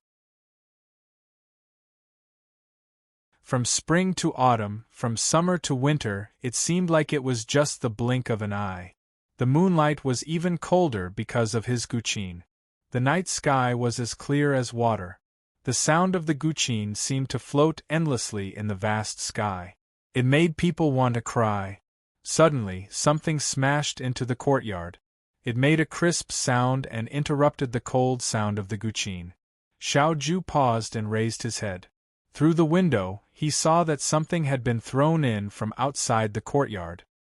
He paused for a moment, stood up, and pushed the door open. At this time, a third thing came in and landed beside him. He bent down to pick it up and found that it was a stone. Slave Fei appeared from behind and said in a low voice, "Young master, outside." Xiao Ju opened the courtyard door. A young man in red stood outside. He held a small jar of wine in his hand. The cork had been removed and the fragrance was strong. It was the 18 immortals. He was generous. It was such a small jar of wine. Ordinary people would hide it for a long time before they were willing to take a sip. Looking at him, he must have drunk a lot. This person was He Yen. Xiao Ju looked at him indifferently. He Yen widened his eyes as if he just saw him clearly. He said, "Xiao Ju." Fei knew who was behind him couldn't help but look at He Yen. He actually dared to call the young master by his name. He was really bold. "What are you doing here?" Xiao Ju asked him. "I thought about it again and again." The young man had drunk a lot of wine. His whole body reeked of alcohol, but his expression was normal. He didn't look drunk at all. It was hard to tell if he was drunk or not. He said, "You chose Lei Ho to go to the vanguard. I'm not convinced." "So Xiao Ju." His mouth curved. "Let's fight." Before he finished speaking, he pounced towards Xiao Ju. Fei knew who was behind him saw this and was about to step forward. But he heard Xiao Ju say, "Don't move." He didn't dare to move. The young man flew forward and raised his fist towards Xiao Ju. Xiao Ju dodged to the side and frowned at him. He Yen didn't have a weapon. He came empty-handed. If he was an assassin, he would be too stupid. But his words were clear and his eyes were clear. He didn't look like someone who was drunk and had gone crazy. Xiao Ju simply looked at him calmly, waiting to see what this person wanted to do. He Yan's attack didn't work. He turned around and attacked again. The young man's movements were nimble. He really wanted to fight, but his method was clumsy and crude. At first glance, it looked like a fight between students in a school. They only knew how to use their fists and feet to greet each other, but didn't care how accurate they were. Xiao Ju dodged to the side again. After 2 consecutive failed sneak attacks, He Yen doubtfully muttered to himself, "When did my skills become so bad?" Fei knew who was waiting at the side. Did this young man think that he could beat second young Master Xiao? He had long heard that this He Yen of the Liang Province Guard was arrogant and conceited. Now that he saw it, it was true. Young Master really had a good temper. He didn't throw this arrogant brat out of the door. She was defeated time and time again, but she didn't feel discouraged at all. She immediately came at Xiao Ju again, but this time, Xiao Ju dodged her again. Xiao Ju was just about to speak when she suddenly saw a black object pouncing at her from behind. She frowned, and without thinking, she drew her autumn drinking sword and slashed horizontally. Crash! That thing broke into pieces. He retreated a few steps, but it didn't touch him. He Yen, who came with the black object, couldn't dodge in time and was drenched from head to toe. The moon was full and the wind was fresh. The osmanthus had just bloomed and the fragrance of wine filled the air. The ground was littered with the fragments of the 18 immortals. Each piece was fresh and fragrant. The young man frowned and looked over. She seemed to have been awakened by the fragments of the wine jars on the ground. She looked at Xiao Ju and took a step forward. She looked like a young lady whose hairpin was stepped on in the flower market and said, "If it's broken, you'll pay for it." Fei Nu looked at her and felt that this young man was really drunk. Otherwise, he wouldn't be speaking so confidently and incoherently. She whispered to Xiao Ju, "Young master, do you want me to take him away?" Xiao Ju raised her hand to stop her and shook her head lightly. The master and servant had been together for many years. They could tell what the other was thinking with just one look. Fei Nu immediately understood why Xiao Ju didn't throw He Yan out immediately. It wasn't because she had a good temper, but because she wanted to test He Yan. This young man's identity was suspicious. He was suspicious from head to toe. If she could get some information out of him while he was drunk, it would save her a lot of effort. If he pretended to be drunk tonight and did something else, then it would be even more unforgivable. Fei Nu hid in the tree and didn't say anything else. Xiao Ju turned and walked into the house. As she walked, she said, "Why should I pay for it?"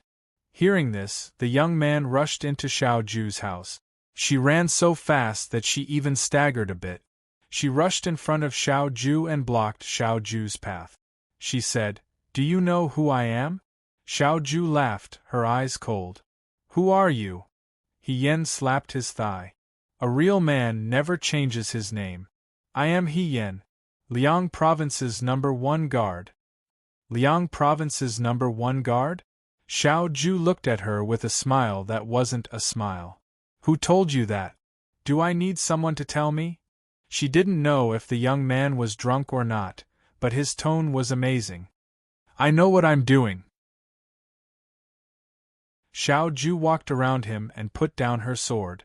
She picked up the teapot on the table and poured herself a cup of tea. She had only taken one step when the young man stuck to her like a tail.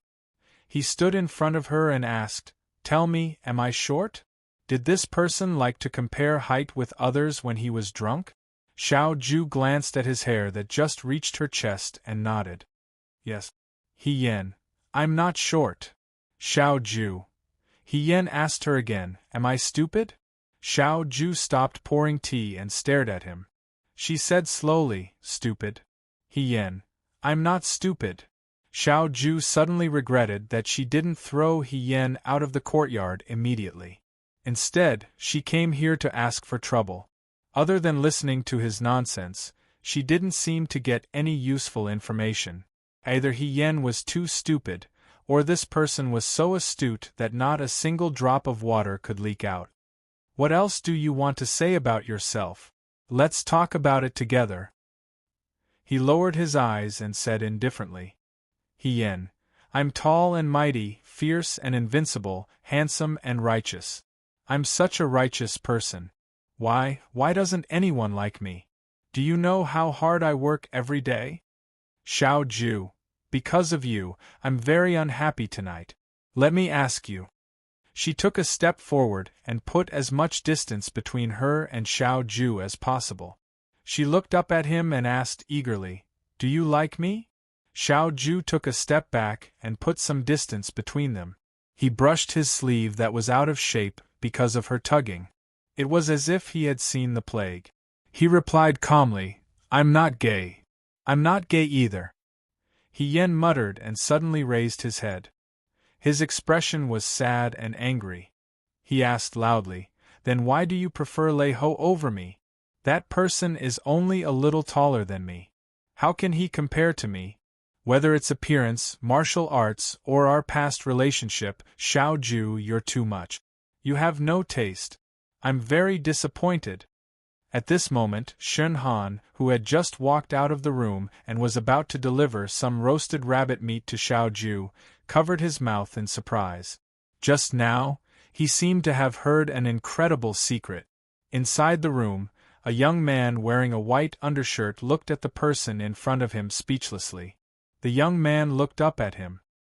His eyes were bright and there was no trace of fear or hesitation in his voice. He was so calm that it made people wonder what he was thinking. What did he mean by past relationship?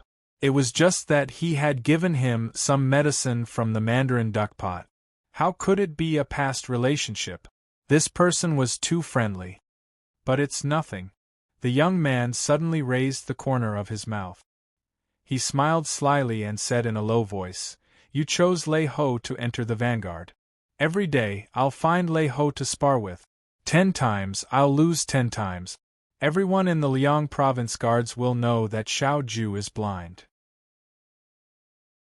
What will you do when the time comes?" Xiao Ju. After saying this, He Yen let out a drunken belch. His body tilted and he fell onto Xiao Ju's soft couch. When he fell, half of his body fell onto the evening fragrance zither.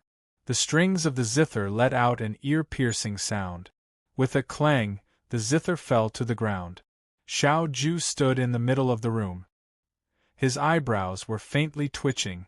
He felt that today's idea of fishing for information while drunk was really terrible. Glancing at the door, he saw a figure hesitating. He said coldly, "If you don't come in, what are you doing outside?" Shen Han was startled. He trembled as he walked over. Just now, he had heard the secret at the door. When he entered the courtyard, he was seen by Fei Nu. He really didn't know whether to advance or retreat. At this moment, the commander-in-chief was in a bad mood. He shouldn't make fun of him. This subordinate brought some freshly roasted rabbit meat from outside.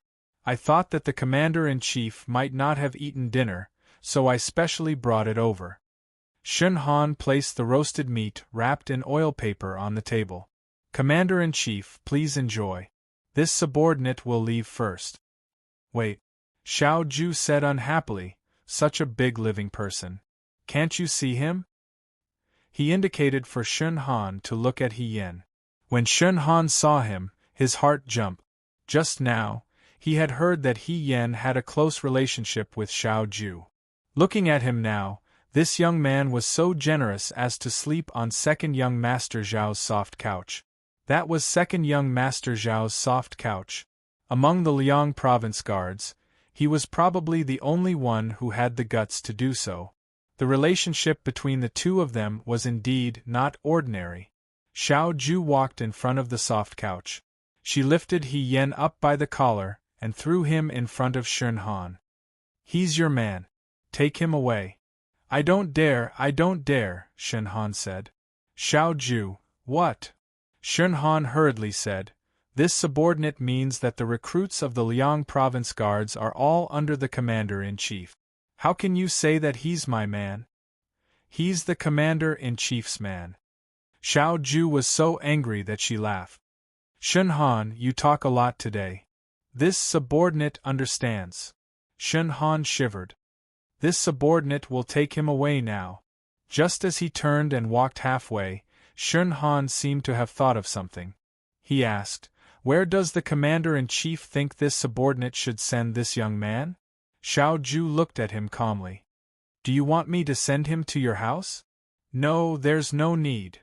Shen Han's scalp went numb. He said, "He Yen. Just send him back to his original room." After Shen Han left, Fei Nu walked into the room. Xiao Ju had already picked up the evening fragrance zither from the floor. Thanks to He Yan's pressure, one of the strings on the zither had broken. Looking at the broken string, the young man couldn't help but pinch his forehead. "Young master." Fei Nu looked in the direction Shen Han had left. "Head instructor Shen is a little strange today." "He's often very strange," Xiao Ju replied. "Young master, do you think He Yen was drunk today?" Xiao Ju put the zither away. Just now, He Yen had intended to drink tea, so the tea in the teacup had already turned cold. He poured away the cold tea and poured a new cup. He took a sip and said, "I'm not sure." He wasn't sure if He Yen was drunk or not, because a normal sober person probably wouldn't talk to him like this. But looking at her steps, words, and expression, there wasn't a trace of confusion. The most important thing was that tonight, other than crushing a zither, breaking a jar of wine, and saying a bunch of crazy things, he didn't do anything else, including revealing which side he was on. This was hard to understand.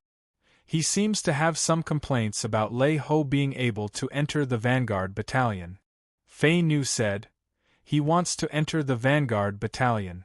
Xiao Ju mocked. It's not just the vanguard battalion, he wants to get into our 9 Flags battalion.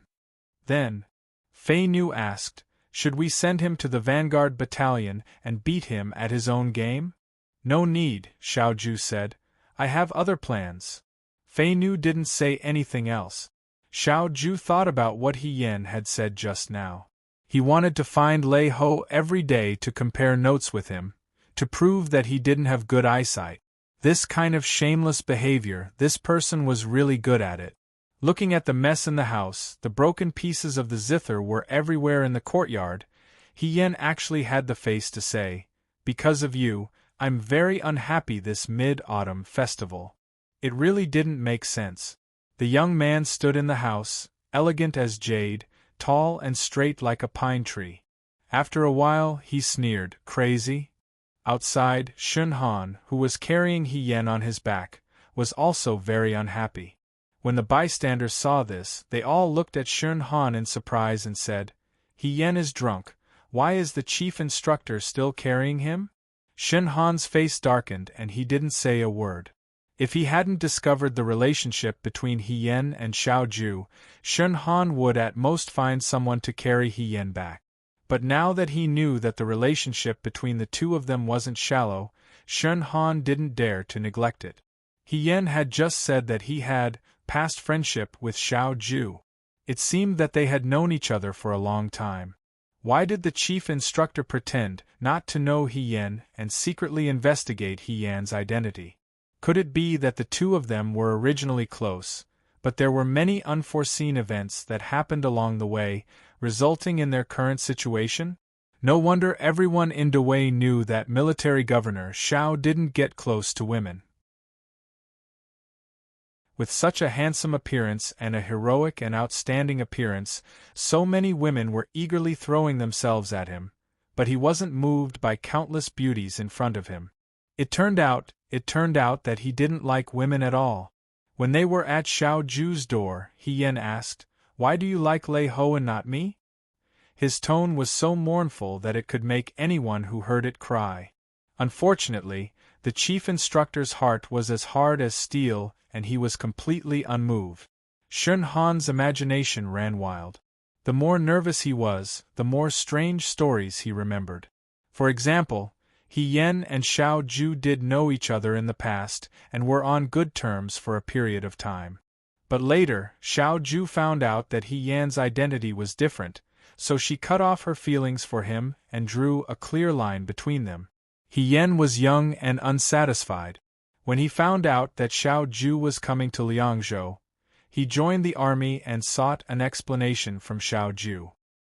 He even trained hard and wanted to enter the vanguard battalion to make Xiao Ju look at him in a new light. He Yan indeed did well. Unfortunately, in order to avoid arousing suspicion, Xiao Ju actually picked Lei Ho's name. He Yan was heartbroken and in pain. He couldn't help but drink to drown his sorrows. After drinking, he revealed his true feelings and sought an explanation from Xiao Ju. Military Governor Xiao, whose heart was as hard as steel, flatly refused. But in the end, he still considered their old relationship and allowed He Yan to sleep on his soft couch. Very good. Shun Han applauded himself in his heart. It was very reasonable. It should be like this, not far from the truth. Chapter 87. The second day after the Mid-Autumn Festival was a rainy day. When He Yan woke up, the rest of the people were still sleeping on their beds. They were probably still drunk from the previous night. However, the order to run had been blown outside. Even if it was a rainy day, they still had to train. She climbed out of bed and woke up everyone in the house one by one. My head is so dizzy. Xiao Mai was young and could not withstand this kind of hangover. She still felt that the aftereffects were not over yet. He Gu, what are you doing? He Yan handed her a water bag. Quickly drink 2 mouthfuls and wash your face. It's time to run. Xiao Mai took the water bag and drank in big gulp. Hong Shan saw this and laughed.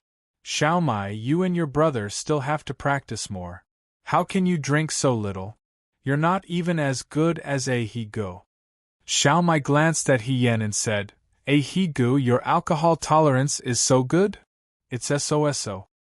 He Yen said perfunctorily. She did not feel a headache at the moment.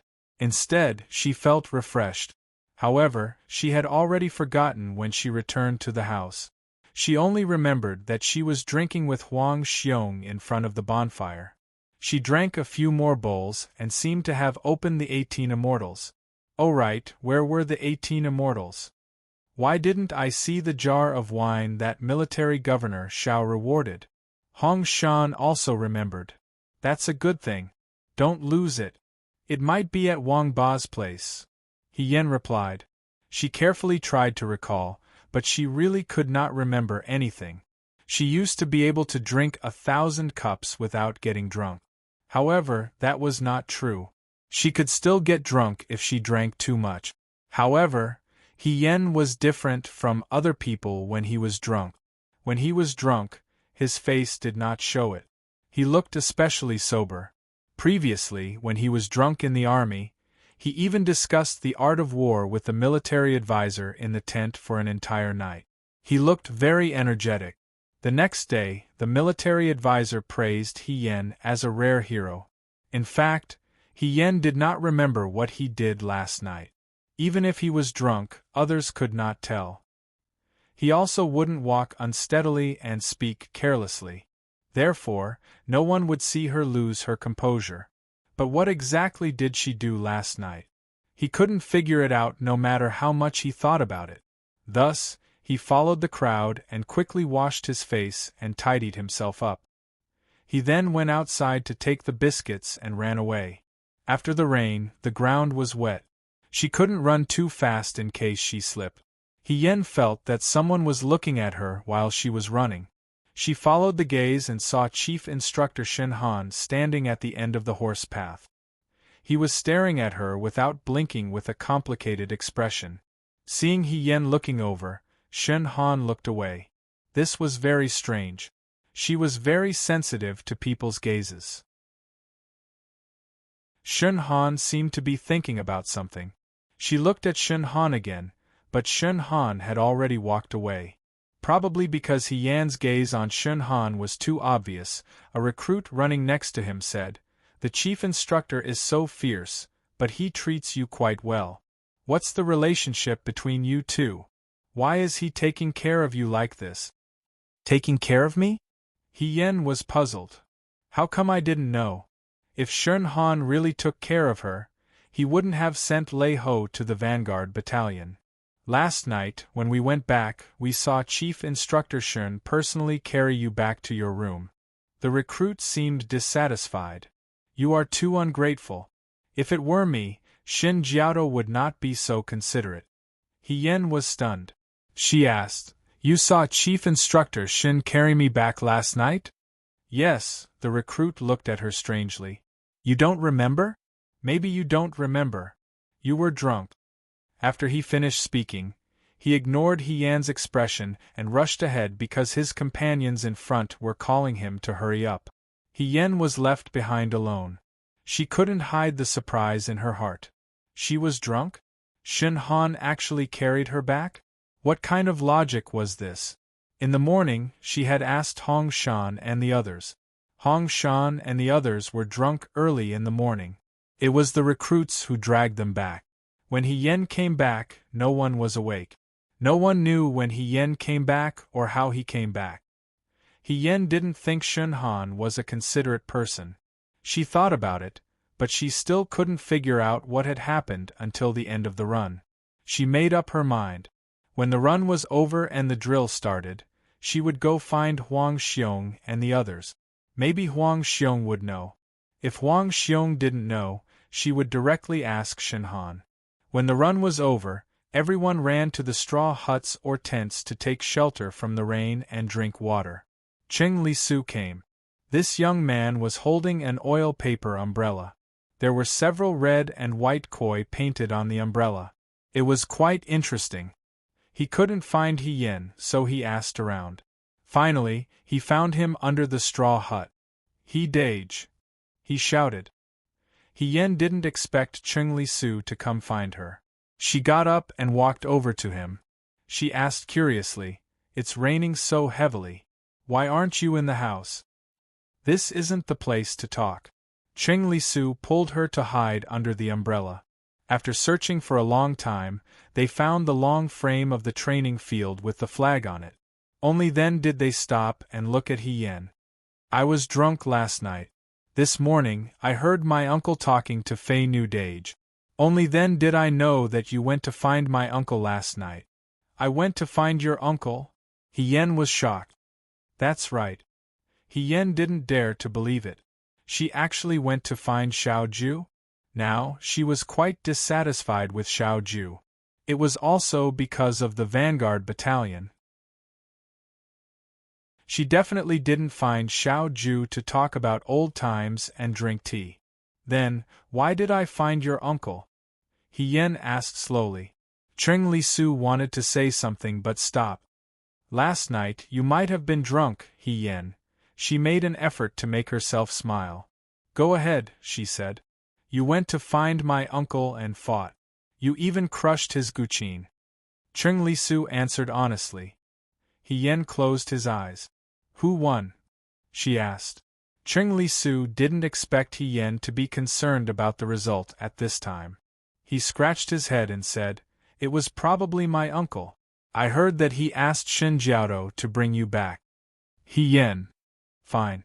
She really went to find Xiao Ju when she was drunk and lost. Now, wouldn't Xiao Ju have a bad impression of her? She would be one step further from entering the Nine Flags Battalion. He Yen suddenly felt disheartened. It was probably impossible to get close to Xiao Ju through the Nine Flags Battalion. She might as well change her path and slowly rise up the ranks like before. Although it would be slower, she didn't know what rank Hirufei would be at by the time she grew up to be able to get close to Hirufei. Cheng Li Su looked at her sympathetically and tried her best to comfort her. "Big brother He, you don't have to be discouraged. My uncle. Actually, my uncle isn't that calculative. I'm here to tell you that it's best if you don't go to my uncle these days. Otherwise, he'll be angry. That guqin is very expensive. He's already being very lenient by not asking you to pay for it. I can't afford it either." He Yen answered dejectedly. "Look, things aren't that bad." Cheng Li Su added, "You don't have to be too sad. I'll put in a good word for you in front of my uncle." He Yen said listlessly, "Thank you very much." Cheng Li Su left. He Yen looked at the red and white koi fish disappearing into the distance, and felt a wave of powerlessness. Originally, her brothers in the tent had said that drinking would make things worse. She had never taken them seriously, but now it seemed that it was true. She had only gotten drunk once in Liangzhou, and now she was in trouble. Why did Shen Han personally carry her back to her room? It was probably because he had witnessed such a chaotic moment and knew that she would never be able to get Xiao Ju's favor in the future. His official career was hopeless, so he sympathized with her and did this.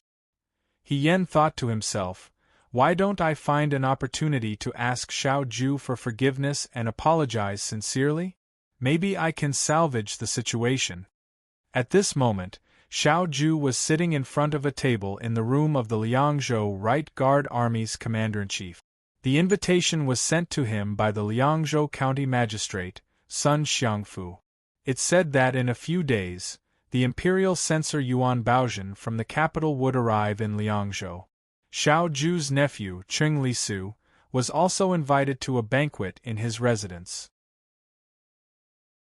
Fei Nu stood behind Xiao Ju and said, "Young master, it's inconvenient to bring young Master Ching to the city. Perhaps it's a Hongmen banquet. I'm afraid there will be threat.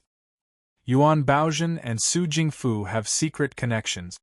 He's been working for Su Jingfu for a long time." Xiao Ju played with the invitation in his hand and looked at the osmanthus tree by the window. He said calmly, "This time, he's coming for me. However, I also want to know what kind of chess piece Su Jingfu has planted in Liangzhou." "Young master, what do you mean?" Fei Nu asked hesitantly. If Yuan Baozhen is working for Su Jingfu, then Sun Xiangfu might be as well. Xiao Ju curled his lips and said, "The Liangzhou County Magistrate should have been changed a long time ago. Young master is planning to attend the banquet. This subordinate wants to go with you. However, young master Qing needs someone to protect him. If someone is plotting against him." He didn't finish his sentence. He was referring to He Yan. Currently, He Yan was the only person in the Liangzhou Guard whose identity was unknown and who was extremely dangerous. Moreover, young Master Qing trusts He Yan very much. If young master isn't here, if Cheng Lisu listened to He Yan and was tricked by He Yan, or even fell into He Yan's trap, it would not be worth it. When will the Luan Ying arrive in Liangzhou? Xiao Ju asked. The Luan Ying is still in Lu County. Fei Nu answered and looked at Xiao Ju. Young master, why don't we reject the invitation? No. Xiao Ju lowered his eyes. I must attend this banquet. When Cheng Lisu came back, he saw Xiao Ju sitting at his desk, reading a book. The book was a messy novel that he had secretly spent money to buy from the instructor. Cheng Lisu was shocked. Without saying anything, he went forward and said, "Uncle." Xiao Ju was casually flipping through his book. Hearing this, his hand trembled. He looked at him and frowned. "What are you calling for?" I was wrong," Cheng Lisu said. "What were you wrong about?" Xiao Ju looked at him calmly. He didn't seem angry? Cheng Lisu was surprised that Xiao Ju didn't scold him for not practicing his calligraphy and reading these messy novels. He guessed that Xiao Ju was in a good mood today, so he shamelessly went forward. "I wasn't wrong. I'm apologizing to you on behalf of my older brother. I heard that last night my older brother wanted to fight with you, to learn from each other. Uncle, you weren't angry, were you? Thinking about a certain lunatic who went crazy and beat his zither last night." Xiao Ju's eyes darkened. His tone was as indifferent as ever. "No. That's good. Uncle, you're still so generous." Cheng Lisu hurriedly flattered him. Xiao Ju glanced at him. He took out an invitation and threw it at his face. "See for yourself." "What's this?" Cheng Lisu asked as he picked it up. "Isn't this an invitation? Someone sent you an invitation. My name is on it." "Are we going to Liangzhou City? That's great. I've been in the guard station all day and I'm about to grow mushrooms. Let me see. Imperial Censor Yuan Baozhen. Why does this name sound so familiar?" He looked at Xiao Ju suspiciously. "Uncle, who is Yuan Baozhen? You don't remember?" Xiao Ju smiled and reminded him. "The marriage between you and Miss Song was suggested by Lord Yuan to your father. Song Ci was Lord Yuan's superior." The Song family?" Cheng Lisu loosened his grip on the invitation, and it fell by his feet. He didn't seem to see it. He just stared blankly at Xiao Ju. "Why would the Song family come to Liangzhou?" "It's not the Song family," Xiao Ju said calmly. "It's Yuan Baozhen." "Isn't that the same?" Cheng Lisu muttered. "They came to Liangzhou and invited me to a banquet.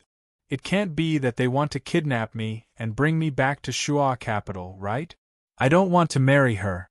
I don't want to get married."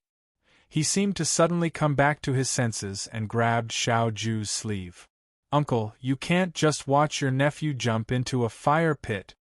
"What does that have to do with me?" Xiao Ju pulled his sleeve out of his hand and flipped through his book. "It has a lot to do with you." Cheng Lisu walked around the table and came to Xiao Ju's side. "Uncle, you know that I don't like Miss Song. If I marry her, I'd rather die. I'll hang myself on the day of the wedding. Uncle, you won't leave me in the lurch, right?" Xiao Ju stopped what he was doing and looked at him indifferently. He pulled out the sword at his waist and placed it on the table. Cheng Lisu stuttered. What are you doing? You can kill yourself right now and see if I'll leave you in the lurch." Cheng Lisu stared at the sword and cried.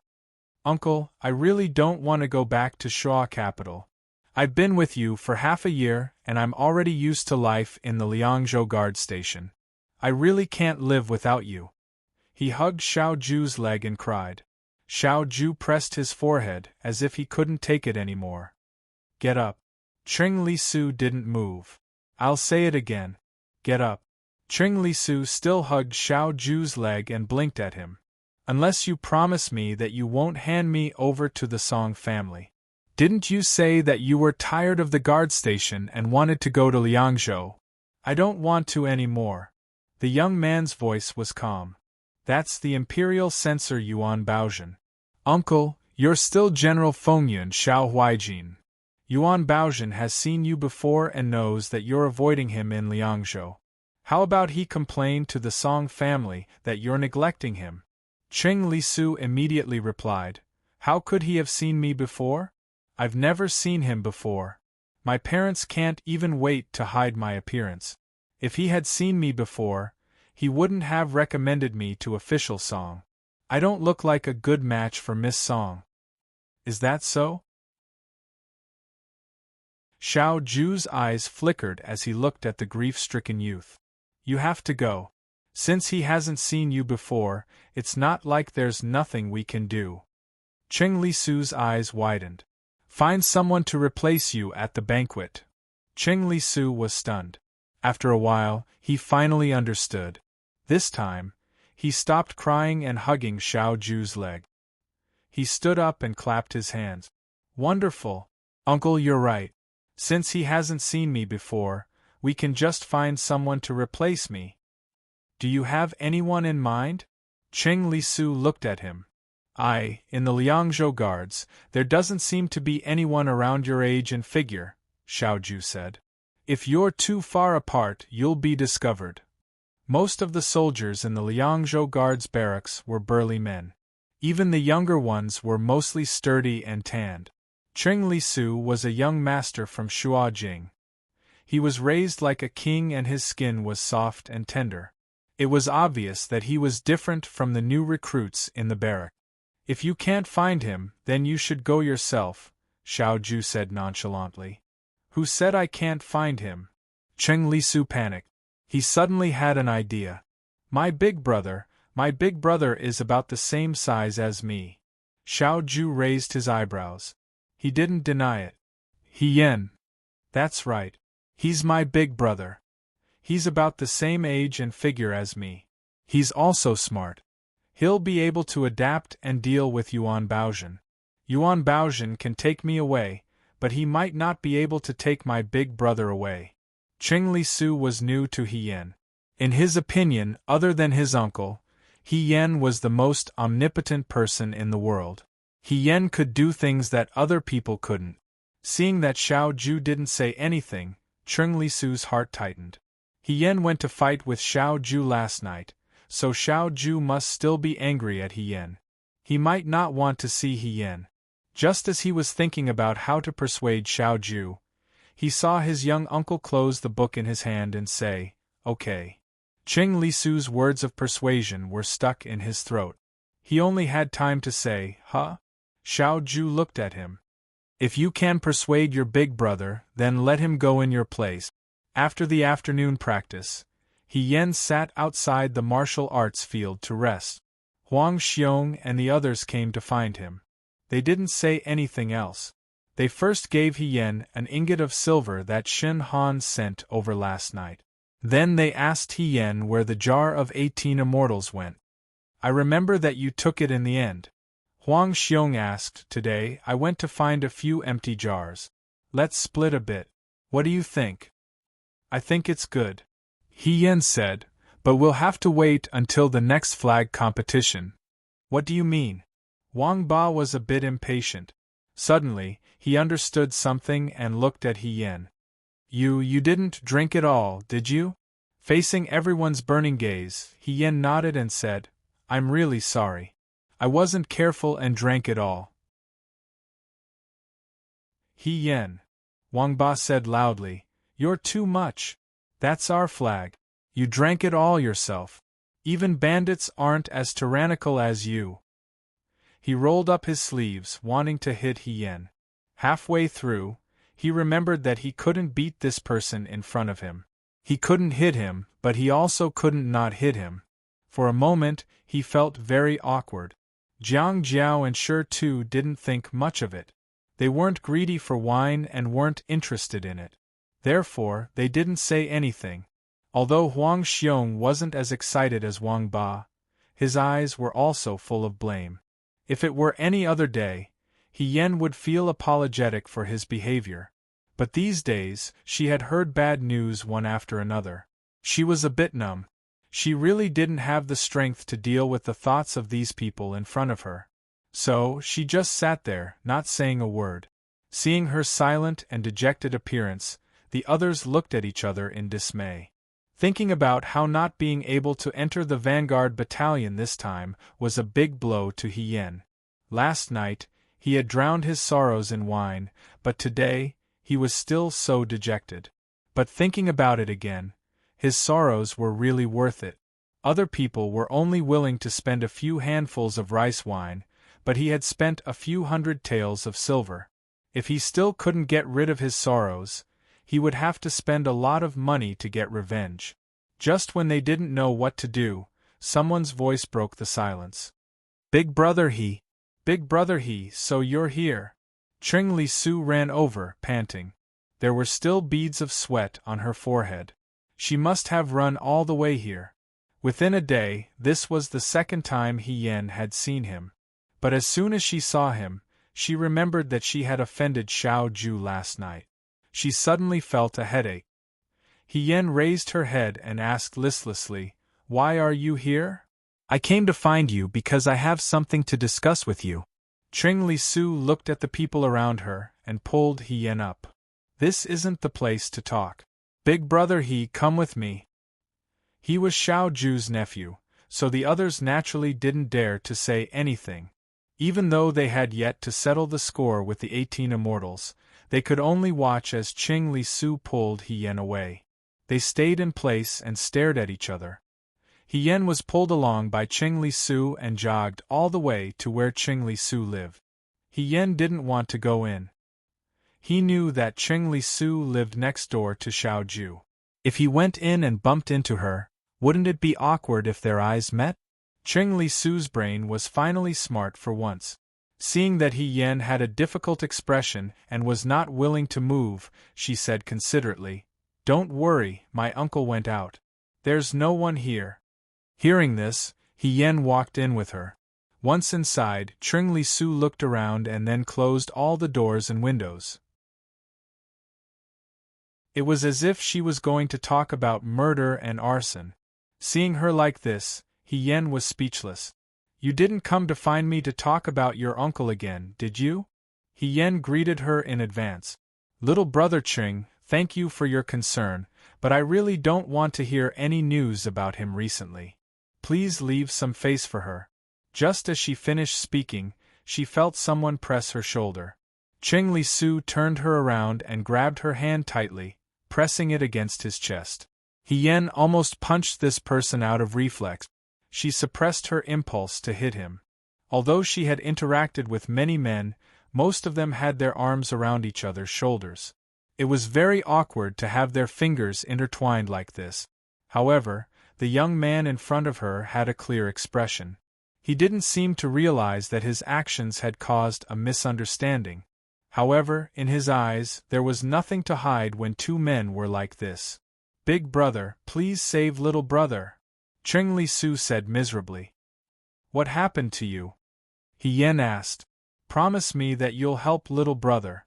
Otherwise, big brother, you won't be able to see little brother in the future." "It's that serious?" He Yan asked, but in his heart, he didn't think much of it. Cheng Li Su had always loved to exaggerate. Even the slightest thing could be described as shocking. Moreover, if something really happened, his uncle was a little Jew. He would naturally help him plan. "Tell me what happened first. Only then can I help you think of a solution. Big brother, do you remember that I once told you that I ran away from an arranged marriage? My family wanted to arrange a marriage for me. I really didn't want to, so I begged uncle to bring me to Liangzhou." Cheng Li Su said sadly, Now, my family still won't let me go. The old master's colleague that they picked for me is now in Liangzhou. He sent an invitation to my uncle, asking him to attend the banquet with me. Heavens, I'm just a boy with no official position and no reputation. Why did they specifically write my name on the invitation? It's obvious that they're plotting against me. They want to kidnap me while I'm here. He made it sound like he was trying to kidnap a girl. The only thing he didn't do was go to the yamen and beat the drum. It's not that bad, He Yin said. If you don't want to leave, your uncle will naturally protect you. Can they forcefully take you away in front of your uncle? Cheng Li Su didn't know if little Ju would really watch as he was taken away. Maybe she would even be happy to get rid of this burden. He coughed softly and said, Big brother, you know that my mother has always been critical of my uncle. If he comes out for me, won't he be putting himself in a bad situation? My mother will hate him to death. I don't want to bring trouble to him. He didn't expect Cheng Li Su to be so protective of his uncle. He Yin sighed in his heart. It seemed that this was the family relationship of blood. No matter what, it couldn't be changed. Then what do you want me to do? She asked. Do you want me to help you beat up that official? Beating up an official is against the law. What are you thinking, big brother? Cheng Li Su let go of his hand. I'm not that kind of violent person. I'm thinking that official hasn't seen me before and doesn't know what I look like. Big brother, we're about the same age, handsome, and have similar figures. Why don't you go to the banquet in my place? If that official wants his subordinates to catch me, with your skills, you can easily escape. If they can't catch me, it's their problem. They can't blame my uncle. You want me to go in your place? He Yin said, No. She turned around and wanted to leave. For some reason, she felt conflicted. Another substitute. In her previous life, she was He Rufei's substitute. Now that she could finally use her own name, why did she have to be someone else's substitute? The heavens were purposely trying to make things difficult for her. Big brother. Cheng Li Su cried out heartbreakingly, You really can't leave me in the lurch. Think about it. If you go to the banquet with Uncle and stay by his side, you'll see him day and night. If you do a better job, Uncle will see how considerate you are and change his opinion of you. Moreover, you're standing up for his nephew. Uncle will be grateful to you. Maybe he'll let you go to the 9 Flags Battalion. He Yin was speechless. Cheng Li Su was really willing to say anything just to avoid going to the banquet. Xiao Ju was not someone who would buy favors. If she stayed by Xiao Ju's side day and night, she might even provoke Xiao Ju's anger. If she did anything wrong, she would really be out of the game. Seeing that she was determined not to help, Cheng Li Su collapsed on the ground. She pointed at the top of her head and shouted, God, why are you doing this to me? Yuan Baozhen, what kind of deep hatred did I have with you in my previous life? Why do you have to push me into the fire pit again and again? He Yin was about to leave and was already at the door. When she heard what Cheng Li Su said, she stopped and turned around. Did you just say, Yuan Baozhen? Yes, Cheng Li Su looked at her and answered subconsciously, The official who ruined my engagement is the current imperial censor Yuan Baozhen.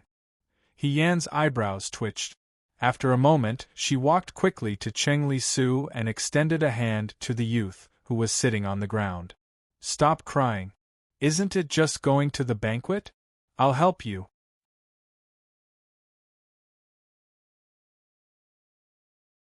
Chapter 88. Cheng Li Su didn't dare to believe her ears when she suddenly received a promise. Only when He Yin repeated it several times and swore to the heavens did Cheng Li Su believe that he really wanted to help her. She poured a cup of tea for He Yin and offered it with both hands. Good big brother, you really saved little brother's life. In the future, if you need my help in any way, even if I have to climb a mountain of swords or dive into a sea of fire, little brother will not refuse. He Yin was about to speak when Cheng Li immediately continued, I know that Big Brother's wish is to enter the Nine Flags Battalion and make a name for yourself. Don't worry, once this matter is over, I will definitely put in a good word for you in front of my uncle every day. Even if I have to copy books every day, I will help Big Brother settle this matter. What I want to say is," Yen stopped the child's ecstasy, "I have agreed to go to the banquet in your place, but you still have to convince your uncle." Was Xiao Ju someone who would agree so easily? After all, this matter sounded quite unimaginable. "Don't worry about that." Ching Li Su happily came over and said, "I already talked to my uncle before. I only dared to come to you after my uncle agreed." Xiao Ju agreed? Yen was stunned. Perhaps she feels guilty for not letting you enter the Nine Flags Battalion before, so she wants to give you a chance to prove yourself. Ching Li Su looked at Yen sincerely. "So you see, Big Brother, you going to the banquet in my place is God's arrangement." Yen didn't have time to pay attention to Ching Li Su's nonsense. He was just surprised that Xiao Ju agreed so easily. This wasn't his style of doing things. Could it be that there was another trap?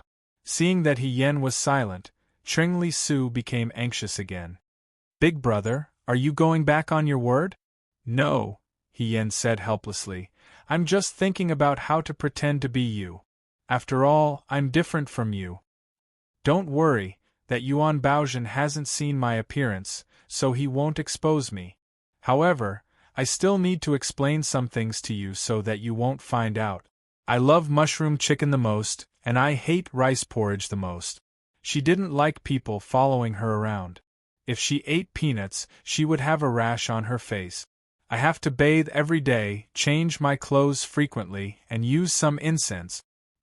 Yen only saw the extravagant and luxurious life of a rich man's son. He shook his head unconsciously. Ching Li Su talked for the time it took for a joss stick to burn. She talked until her mouth and tongue were dry before she stopped. She picked up the teacup and quickly moistened her throat. Only then did she come back to her senses. "Big Brother, did you remember what I said just now?" "Yen. I'll remember," she said. "If there's anything else you want to tell me, say it all." "Let me think about it." Ching Li Su sat on the chair and looked at Yen. Yen was about the same age as him. His appearance was already outstanding among the new recruits of Liang Province. However, he didn't seem to be clumsy or strong at all. Instead, he seemed to be a little thin and weak. However, this was just right for him. If he was dressed like a rich man's son. I almost forgot something important. Ching Li Su slapped her forehead. "You can't go to the banquet dressed like this. In any case, I'm the young master of the right minister's residence. How can I dress so shabbily? Just you wait." He ran into the inner room and fiddled with something. Not long after, he came out with a bundle. "These are some clothes I picked out. Take them and wear them. Our figures aren't too different, so you should be able to wear them all. Even if they're fake, Big Brother, you should still wear them. Other than my good looks, I don't have any other good point. If even this good point is forgotten, then wouldn't I be completely useless?" Yen couldn't help but sigh in amazement at the way he described the embroidered pillow, as if he was in the right. He turned around and took out a small box from the drawer. He put some things in it and handed it to Yen. "These are some hairpins, fans, jade pendants, and so on. If you want to put on an act, you have to put on a good show. These are necessary." Yen said, "You're really thoughtful." Ching Li Su scratched her head in embarrassment. You flatter me, you flatter me." Yen put away the bundle and box, then asked, "Did you really talk to your uncle? You didn't lie to me, did you?" "No, no," Ching Li Su said. "Come here tomorrow morning at 7 in the morning. We can probably set off then." "So soon?" Yen was surprised. Originally, it was going to take a few days. Yuan Baozhen hasn't arrived in Liang Province yet. However, Uncle needs to go to the city first to find a craftsman to repair his evening fragrance zither. That's why we have to go earlier. He Yan thought about the zither he had crushed and fell silent. Cheng Li Su patted him on the shoulder. Big brother I'm counting on you this time. Thank you. He Yan carried a bundle full of things back to the new recruit's bunk. Wang Ba and the others had not left yet. They were eating the moon balls that He Yan had brought from Cheng Li Su last night. Seeing He Yan come back with things in his hands, Wang Ba said sourly, "Oh, you went to receive filial piety again? Did young Master Ching give you food again?" Xiao Mai stared at the bundle in He Yan's hands. She was almost drooling. What's so delicious in such a big bundle? He Yan slammed the cloth bundle on the table. The cloth bundle was loosely tied, so when it fell apart, it revealed the things inside.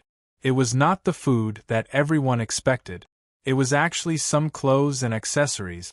This was unexpected.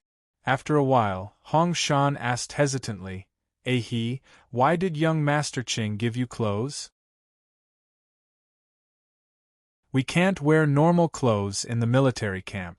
I'm going to the city with Military Governor Xiao tomorrow," He Yan said. "He's probably afraid that I'll embarrass Military Governor Xiao if I dress too shabbily. That's why young Master Ching specially gave me some clothes to decorate my appearance." "You and Military Governor Xiao?" Huang Xiong looked at him. "This is a good thing. Why do you look so unhappy? If last night's incident did not happen, He Yan would also be very happy.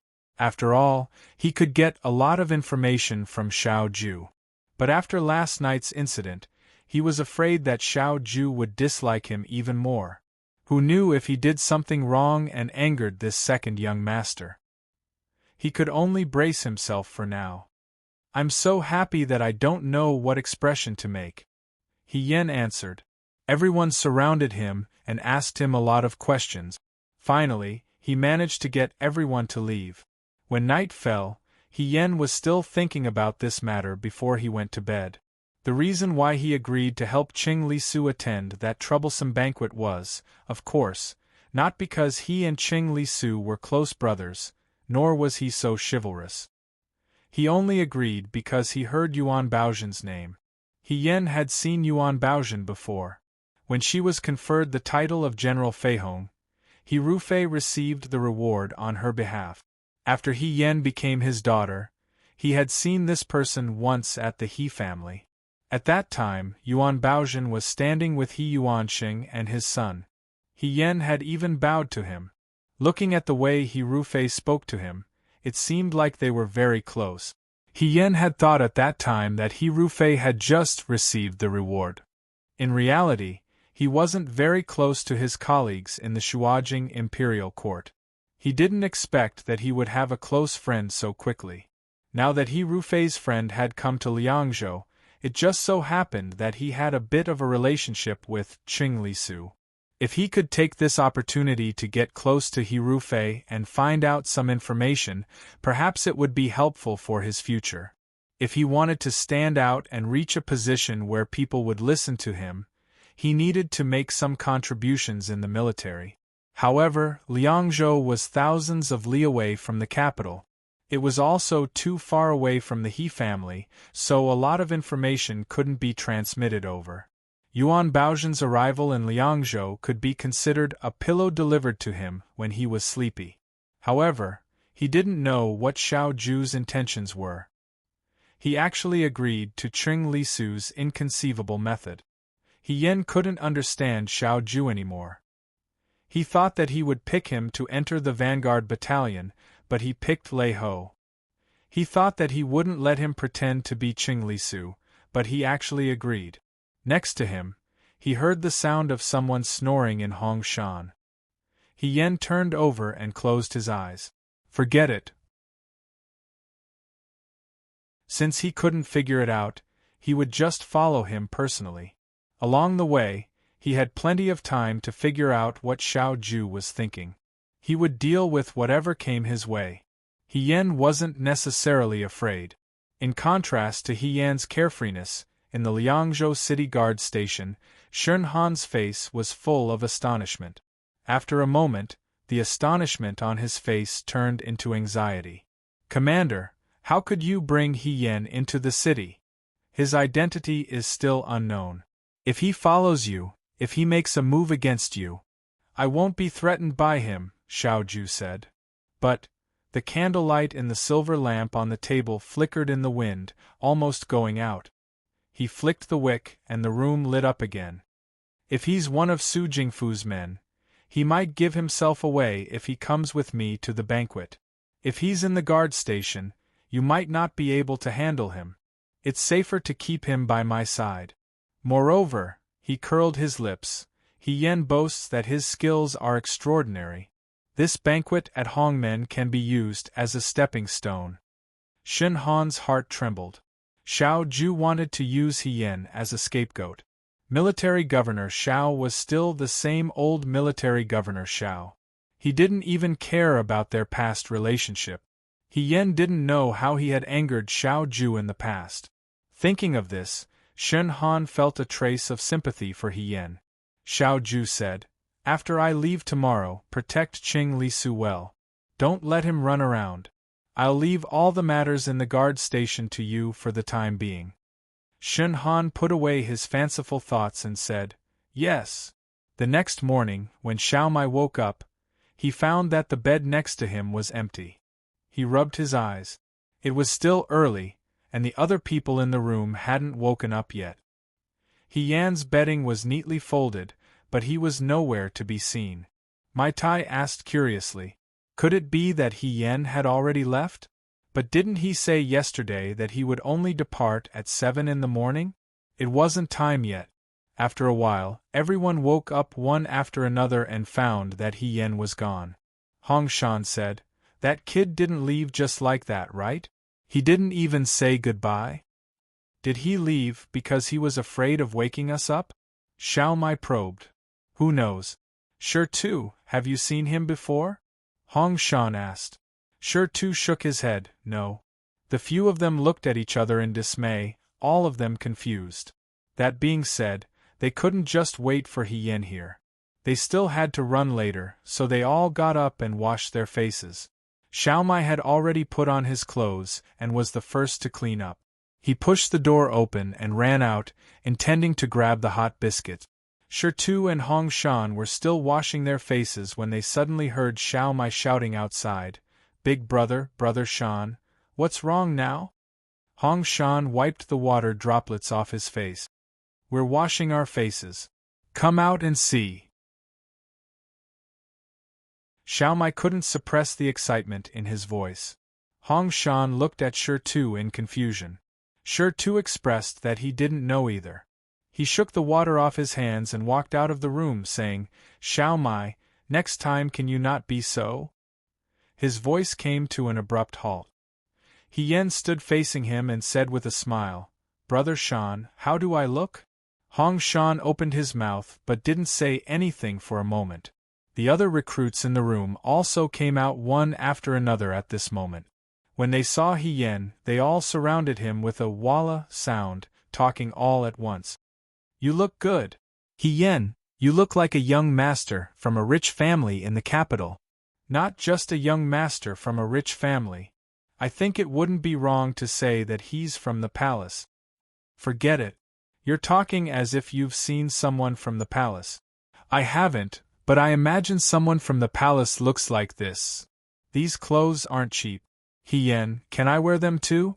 "Bah! Can you wear them? Don't ruin the clothes. Go away."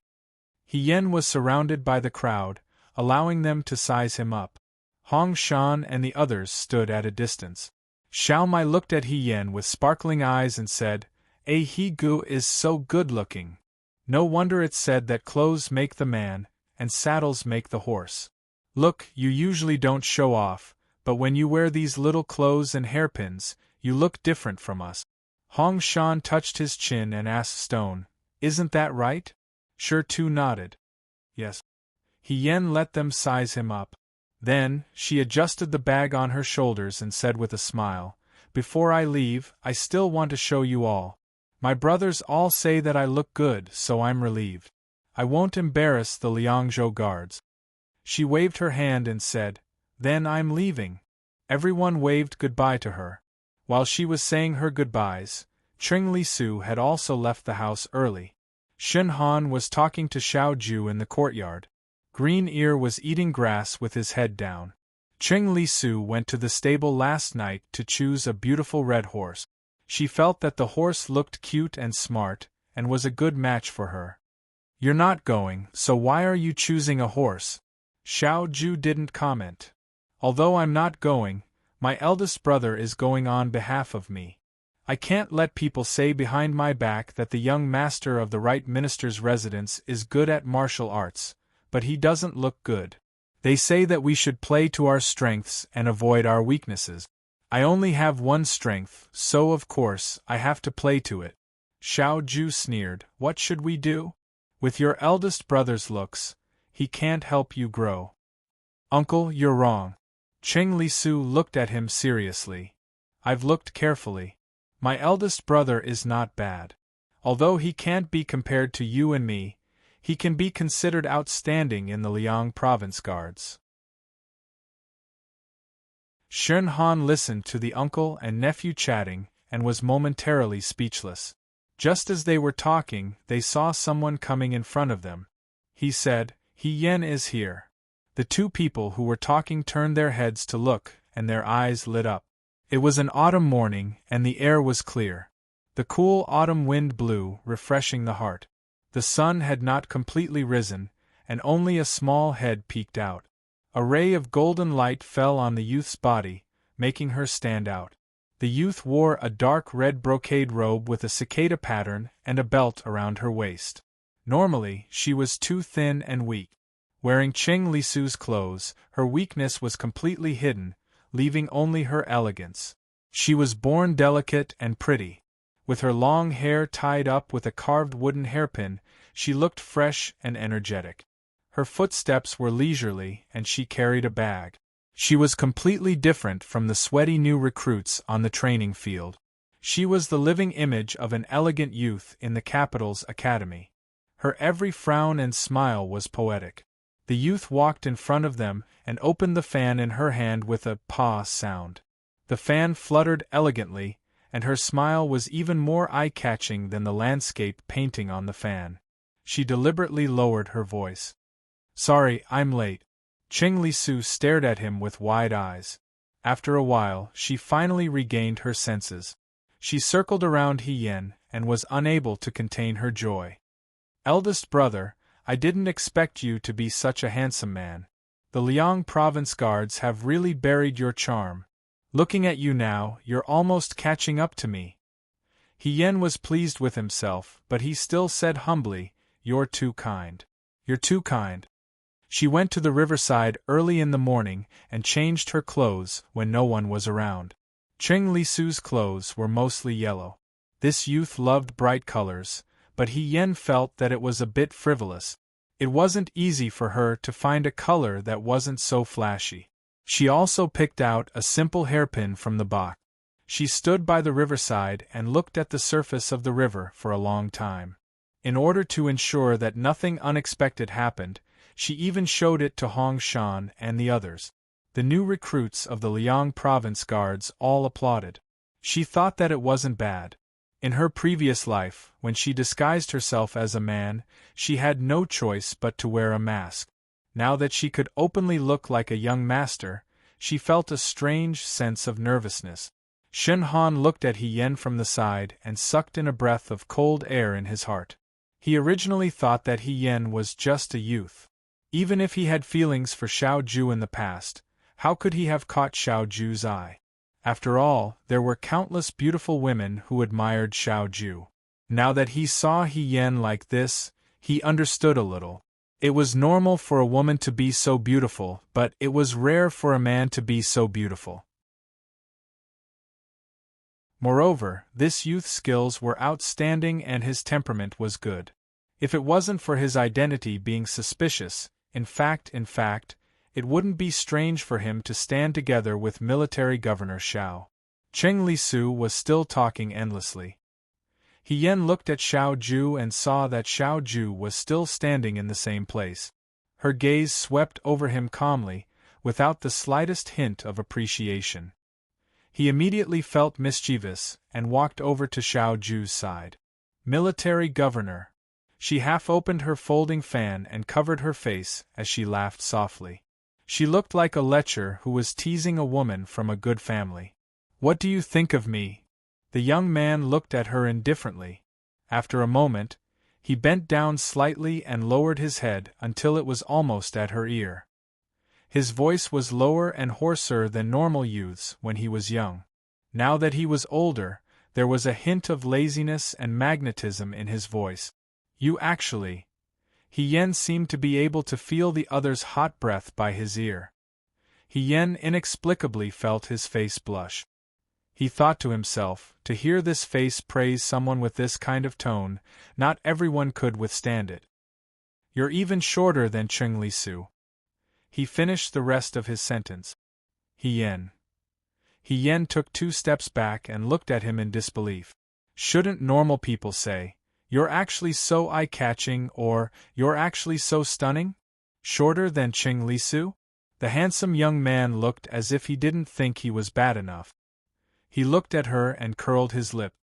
Also, you're wearing your belt the wrong way. He brushed past her and walked forward. Yen looked down. Cheng Lisu's clothes were complicated. She had never worn this kind of clothes before and didn't know how to tie it. Now that she heard the reminder, she hurriedly undid it. When Cheng Lisu saw this, she finally understood and came over to help. Ah, I forgot to tell you. My belt is different from other people's.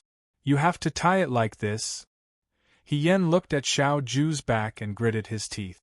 Xiao Ju definitely didn't let her be Cheng Lisu's substitute because he felt guilty towards her during the battle for the flag. Yen seriously suspected that he brought her along just to make it easier for him to humiliate and torture her. They were really born to be enemies. The Liangzhou guards arrived at the city and rode non-stop. Took about 6 hours. They set out in the morning and arrived in the afternoon. Other than Yen and Xiao Ju, there was also a guard named Fei Nu, probably because she wasn't the real Cheng Lisu. They didn't even need a carriage. They rode all the way and didn't even have time to eat. They finally arrived at the city in the afternoon. The last time Yen came to Liangzhou City, he had just arrived with the new recruits from Shuajing. However, he didn't stop in the city and went directly to the guard station at the foot of Mount Baiwei. Now, she changed into the clothes of a normal young master and came to the bustling city. Unlike Shuajing, Liangzhou had a different style. This place was in the east and had 4 distinct seasons. Although it wasn't as prosperous as the capital, it could still be considered lively. People came and went hurriedly. In the city, they didn't have to ride as fast. Yen looked around as he walked and felt that he couldn't get enough of it. However, Xiao Ju didn't come to the city to sightsee. They arrived at an inn. This inn looked like it was one of the most luxurious in Liangzhou City. It had 3 floors. The exterior was decorated magnificently. When they arrived at the entrance of the inn, Xiao Ju dismounted from her horse.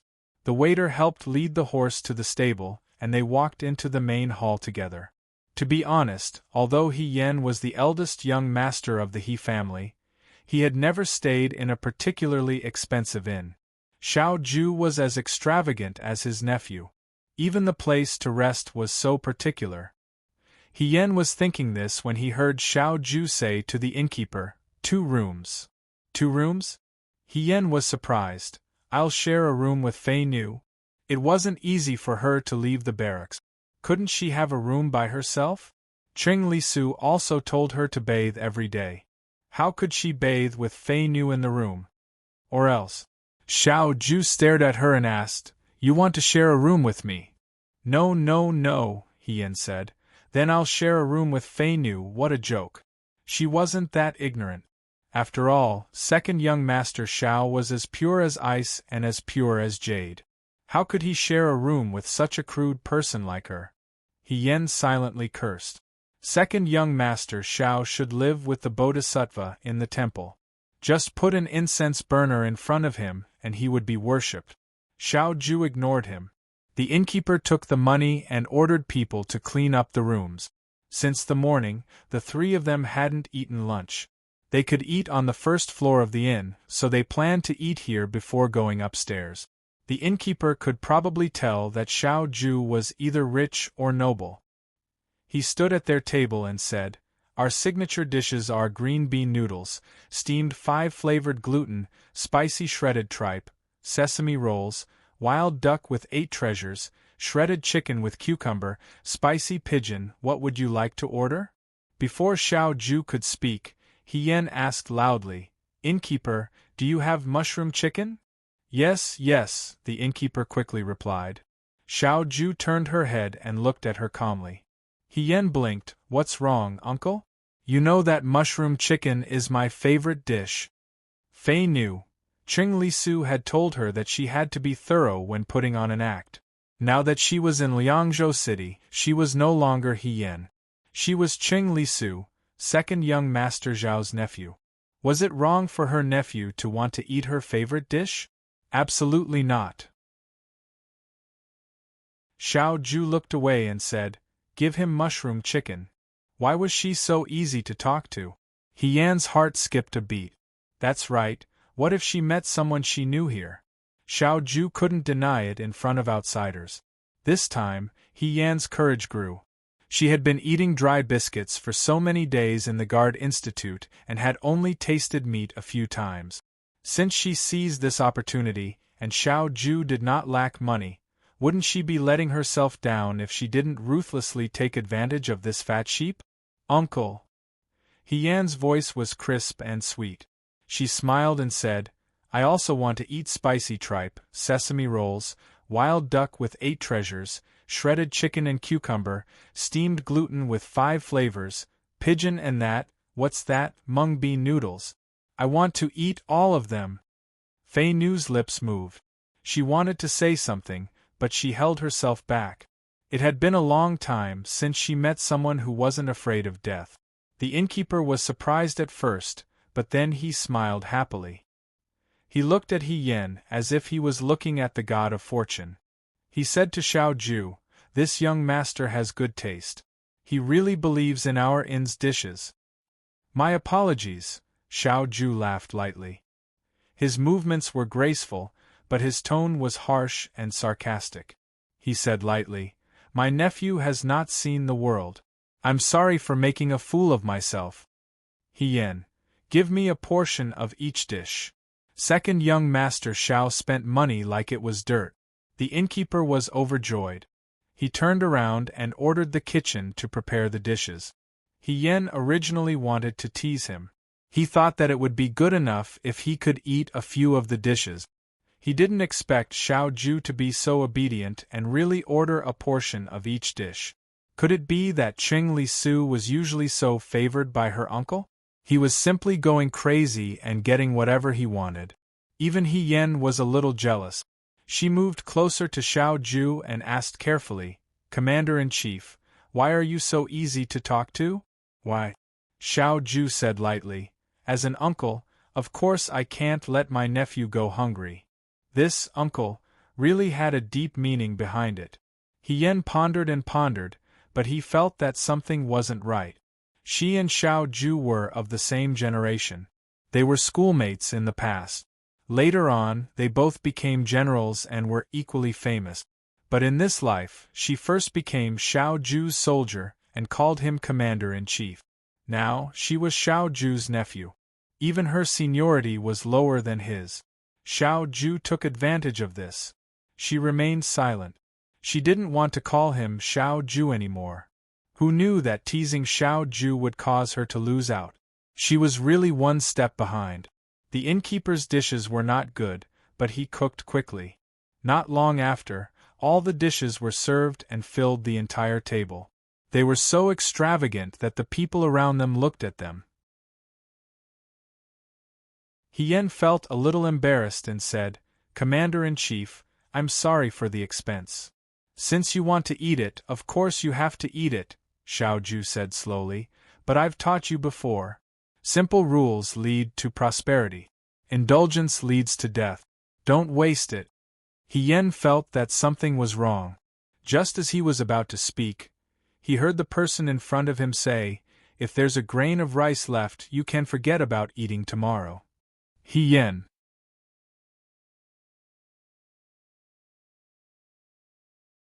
Chapter 89. After eating, Yen held onto the railing and went upstairs. The dishes were naturally delicious, but she ate until there was not a single grain of rice left. Even if it was a delicacy, it was still difficult to swallow in the end. She finally finished eating and got the right to eat tomorrow, but she still had to be glanced at by second young Master Xiao, who lightly mocked her by saying, "Sure enough, you're generous." If he didn't say that she shouldn't waste food, how could she be a rice bucket in front of so many people? The other diners looked at her strangely. Yen felt embarrassed.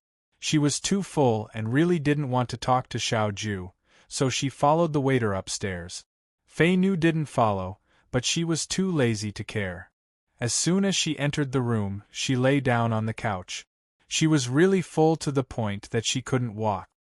His body felt soft and comfortable. Yen couldn't help but roll around on the bed. So it was good to have money. Even when he went out, he could enjoy it so much. Xiao Ju's room was next door. She leaned against the wall and pricked up her ears, wanting to hear what Xiao Ju was doing. She didn't know if it was because the wall was too thick, but she couldn't hear anything. As she listened, Yen fell asleep. She had rushed for half a day today, and when she came back, she was full and the bed was so comfortable. It was hard not to fall asleep. When Yen woke up, the sun had completely set and the moon was out. She opened the window and saw that the lanterns downstairs were already lit. Not far away, there was the sound of singing in a restaurant. Yen rubbed her eyes, drank a cup of water, got up and opened the door. She walked to Xiao Ju's room and knocked on the door. After a while, someone in the room said, "Come in." Yen walked in. The room was lit and Fei Nu was guarding the door. Xiao Ju was sitting at the table, reading a book. Didn't this person feel sleepy?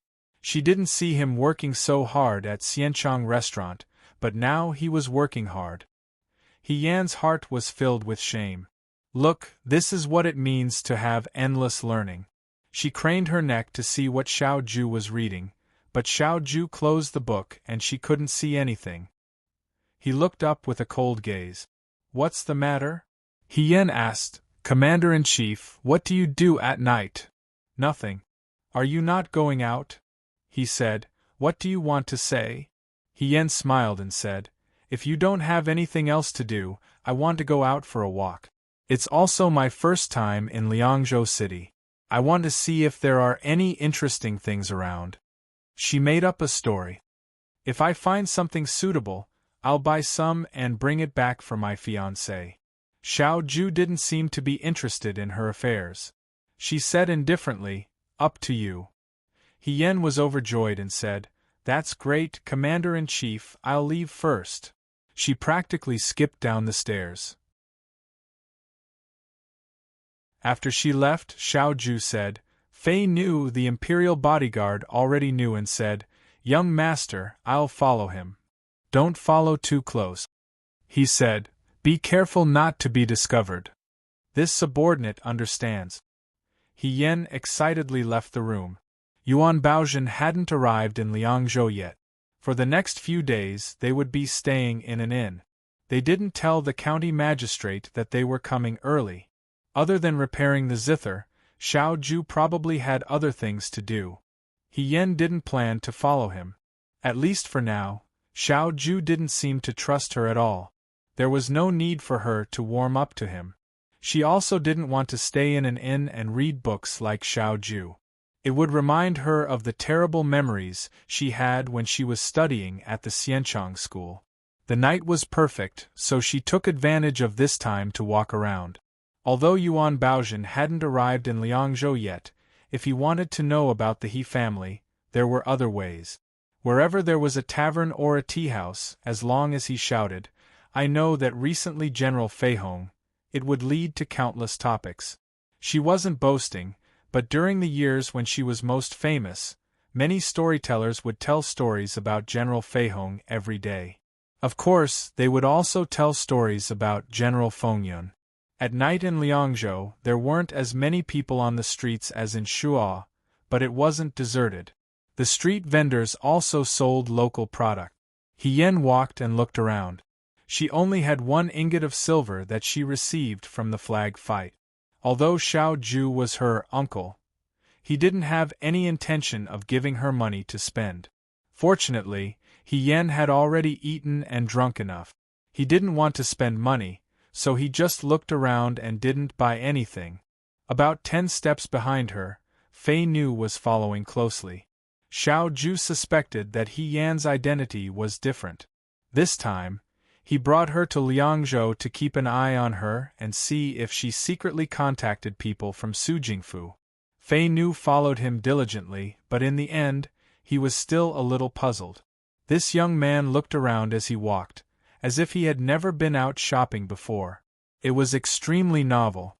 He said that he wanted to buy some trinkets for his fiancée, but he didn't buy a single one even though he looked around. Either he was a stingy person and couldn't even bear to give a box of cosmetics to a girl, or he was lying and was just trying to cover it up. Yan turned around a street and walked into an alley. Fei Nu remembered Xiao Ju's words and didn't dare to follow too closely. When he estimated that Yan was about to reach the end of the alley, he turned into the alley. As soon as he entered, he was stunned. The alley was empty, and there were only a few hanging lanterns floating in the wind. There was no one in sight. Fei Nu cursed in his heart and quickly walked to the end of the alley. There was a big road at the end of the alley, and there were crowds of people on both sides. He didn't see the young man. He was discovered. He clenched his fist. Not only that, but he also lost him. Yan flicked his sleeves and walked forward without saying a word. Liangzhou City didn't look very peaceful, and there were many bandits and thieves. She had just arrived and hadn't familiarized herself with the place yet, but someone was already following her. The other party had been following her all the way. She thought that she hadn't offended anyone yet, so they probably wanted to take advantage of her. However, she was still keeping an eye on Cheng Lisu's identity, and Xiao Ju was still at the inn. It was better not to cause trouble. Therefore, she didn't make a move. She didn't even meet the other party face to face. She just quietly got rid of the person behind her. Without a tail, it was easier to walk around. However, searching like this wasn't a solution. Yan stopped a passerby on the street and smiled. "Brother, do you know where the largest restaurant in the city is?" That person looked at Yan from head to toe. Seeing that Yan was dressed luxuriously and had an extraordinary appearance, he guessed that Yan was the young master of some rich family. His tone was especially good as he said, "The biggest tavern is the 10,000 Flowers Pavilion." "Thank you," Yan asked again. "May I ask how to get to Wanhua Pavilion?" "It's not far. Follow this street and walk until you reach the end. You'll see a rice shop. Turn left and you'll see it not far away." "Thank you, brother." Yan cupped his hands again and then walked forward with a smile on his face. It was exactly as that person had said. Indeed, it didn't take long. If you walked along the left side of the rice shop, you could hear the sound of a pipa. There were many young masters dressed in luxurious clothing walking in that direction. Needless to say, it was Wanhua Pavilion. Yan followed the crowd and walked inside. Before he reached the entrance, he could smell a fragrant wind. Yan paused and felt that it was a little strange. At this time, a red fragrant wind blew in front of him. A snow-white arm wrapped around his shoulder and the woman's charming smile was a little flirtatious. "Young master, you're new. Is this your first time in our Wanhua Pavilion?" Yan. Wasn't she asking about the largest restaurant? Could anyone tell her why the Wanhua Pavilion that person mentioned was actually a brothel? Yan said, "I'm not here." She tried to push the girl's hand away. However, when the girl heard this, not only did she not get angry, she even pressed closer. Yan's arm touched a ball of softness, and he immediately felt embarrassed. Even though they were both girls, this was too intimate. The girl in red hugged Yan and walked inside. As they walked, she said, "If you're not here, you can come in and take a look. Our Wanhua pavilion is very fun." The other party was a girl and he couldn't deal with her the same way he dealt with Wang Jiugue. Hien had no choice but to say, "Miss, I don't have any money. I'm very poor." The girl glanced at his clothes from head to toe and chuckled. "Young master really knows how to joke. You can't be so stingy. If you're really stingy, it's fine. Yun Yen will treat young master to a drink today and won't accept any money. How about it?" Hien was dizzy from the strong fragrance of the incense on her body. He wasn't paying attention and was pulled into Wanhua Pavilion by this girl called Yun Yen. As soon as he entered, he felt a warm and fragrant wind blow against his face. On the stage, there was a young girl in thin clothes playing the zither and singing. A group of young masters sat below the stage and cheered, throwing couplets and indulging in a life of luxury. There were people everywhere. Hien hadn't seen such a scene in a long time. He stopped in his tracks and didn't know where to go. Seeing this, Yun Yen covered her mouth and giggled. She pulled Hien's arm again. "Young master, let's go upstairs. There are too many people here. Young master is so handsome, I'm afraid someone will come and snatch you." After saying this, she touched Hien's face. Hien felt a chill run down his spine, like a rabbit entering a wolf's den. He felt uncomfortable all over. However, Yun Yen was a passionate person. She didn't care about Hien's expression and pulled Hien upstairs. Wanhua Pavilion had several floors. The lowest floor was a long stage where the girls of the brothel played and sang. Further up were the elegant rooms, which required even more silver. They were used to entertain important guests. Further up were the rooms where the girls lived. In Wanhua Pavilion, Yun Yan's appearance wasn't outstanding and there weren't many guests who came to take care of her. Today, she finally managed to catch a rich young master like Hien at the door. How could she let him go so easily? Hien had delicate features. If this kind of person was seen by other girls, they would inevitably try to snatch him away. There were too many monks and too little gruel. Of course, she had to take the initiative and lock him in her room. She kept pulling Hien's arm and refused to let go. Hien pondered how to get away naturally. When he reached the second floor, he didn't see the guest hugging the girl. "There's no one upstairs?" Hien asked. Yun Yen laughed. "Not everyone can enter a girl's room. Young master, don't take advantage of her." The girls here were fierce and bold. Hien didn't know how to deal with them. When he passed by a room, the door suddenly opened and a person with disheveled hair rushed out. She had just reached the door when someone grabbed her hair and dragged her back. Hien didn't have time to take a closer look before the door was slammed shut. It almost hit her nose and knocked her fan out of her hand. Everything happened too quickly. Hien was stunned for a moment. Yun Yen hurried forward and asked, "Young master, are you all right? Did I hurt you just now?" Hien shook his head and bent down to pick up the fan. He then turned his head to look at the closed door. Her hearing was excellent. She could faintly hear a woman crying from inside, followed by the sound of a servant scolding someone. "Here." Hien reached out to push the door. "Young master, you can't." Yun Yen stopped him. "What are you doing?" Her gaze was guarded. Hien's heart skipped a beat. When he looked up again, his eyes were full of curiosity. Who's inside? What were they doing just now? After all, it was her first time in a brothel. She didn't know anything. Yun Yan's heart flashed with a trace of contempt. She smiled and took Hien's arm again. "It's our new girl.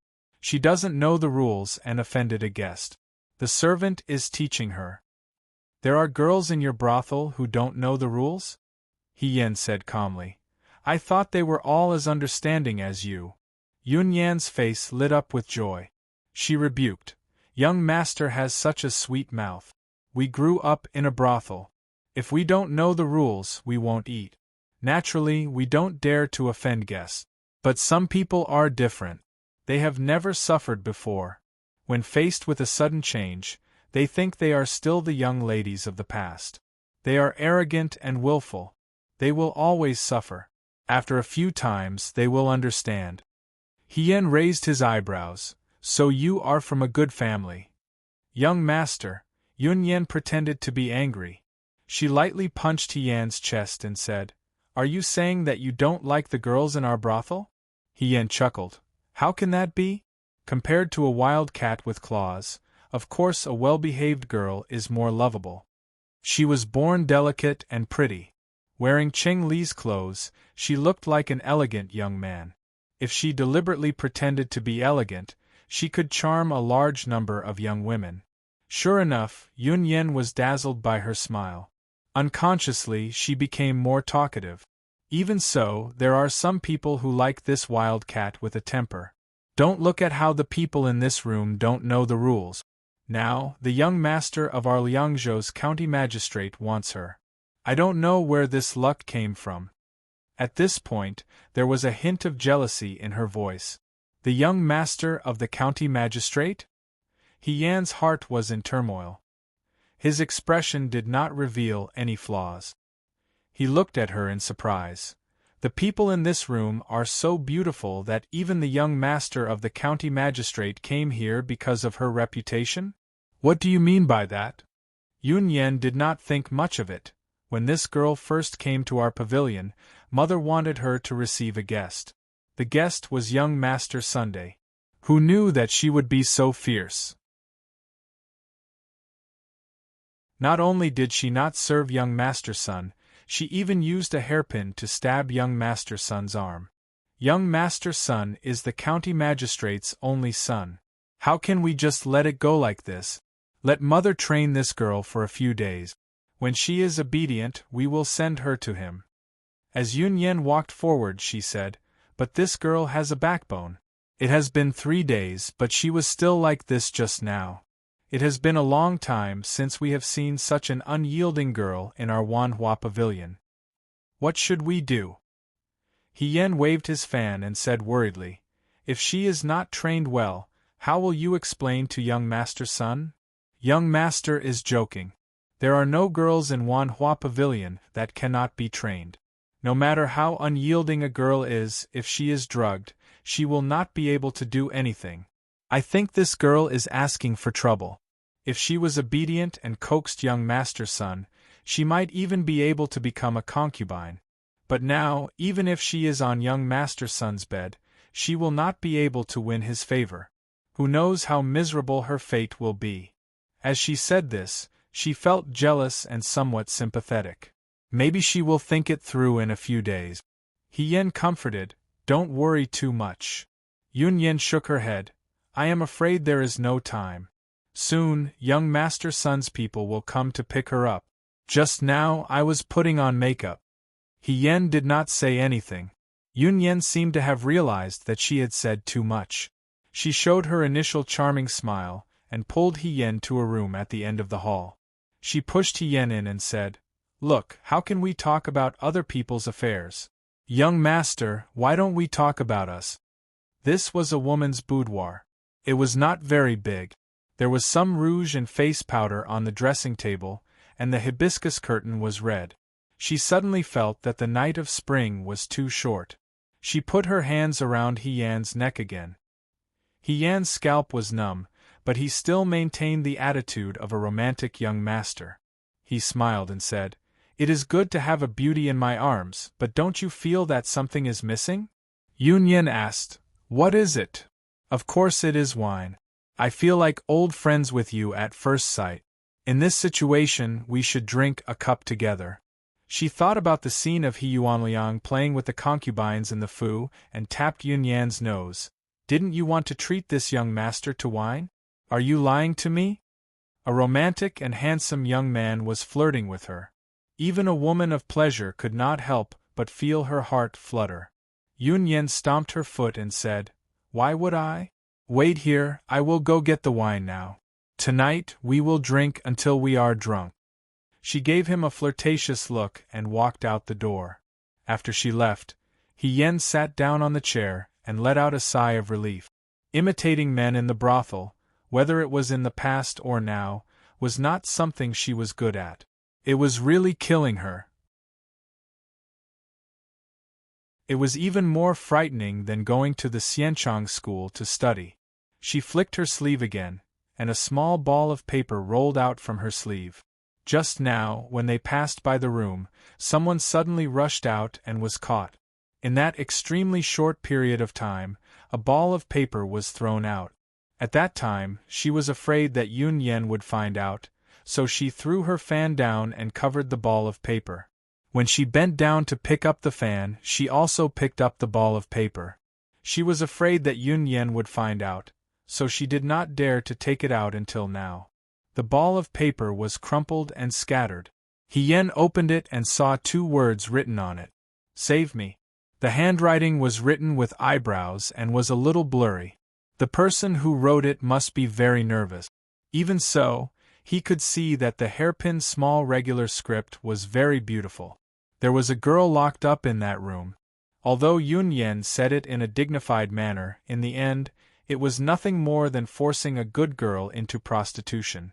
Now that she was by Xiao Ju's side, she should not care about these things to avoid trouble.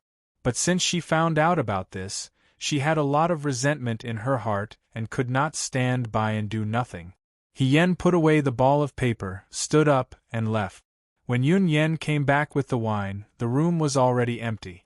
She was stunned for a while, then stomped her foot and scolded, "Liar!"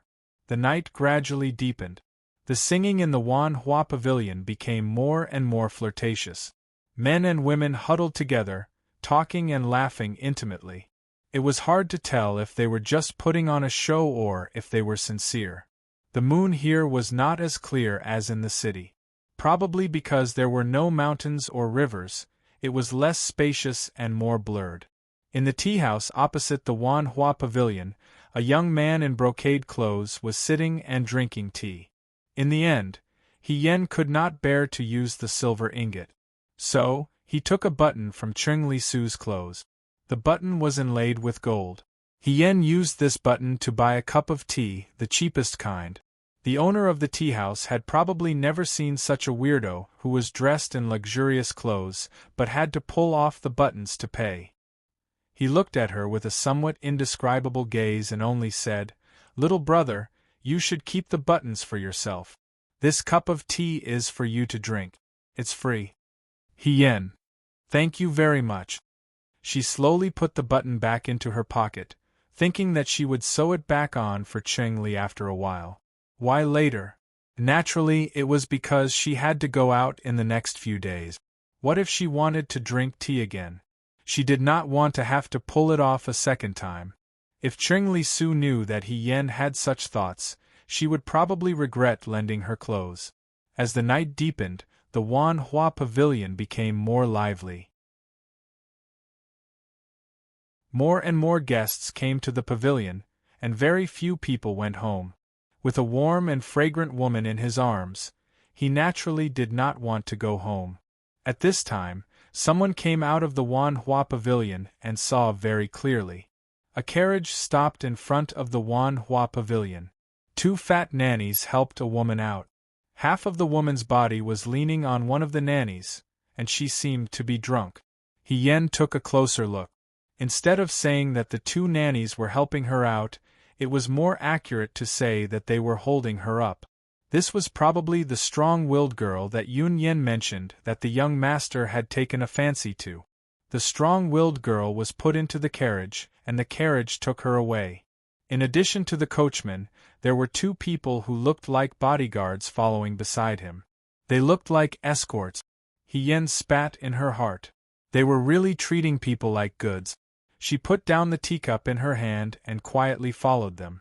There were not many lanterns on the streets in Liangzhou City, so the night was especially dark. Yen felt that the carriage almost merged with the night. The 2 guards sat on the ruts of the carriage and talked. "She's much more obedient today. She didn't even make a sound. Do you think she will have a good time after entering the Wanhua Pavilion? This girl is too ignorant. If she had been obedient earlier, she wouldn't have had to suffer all this torture.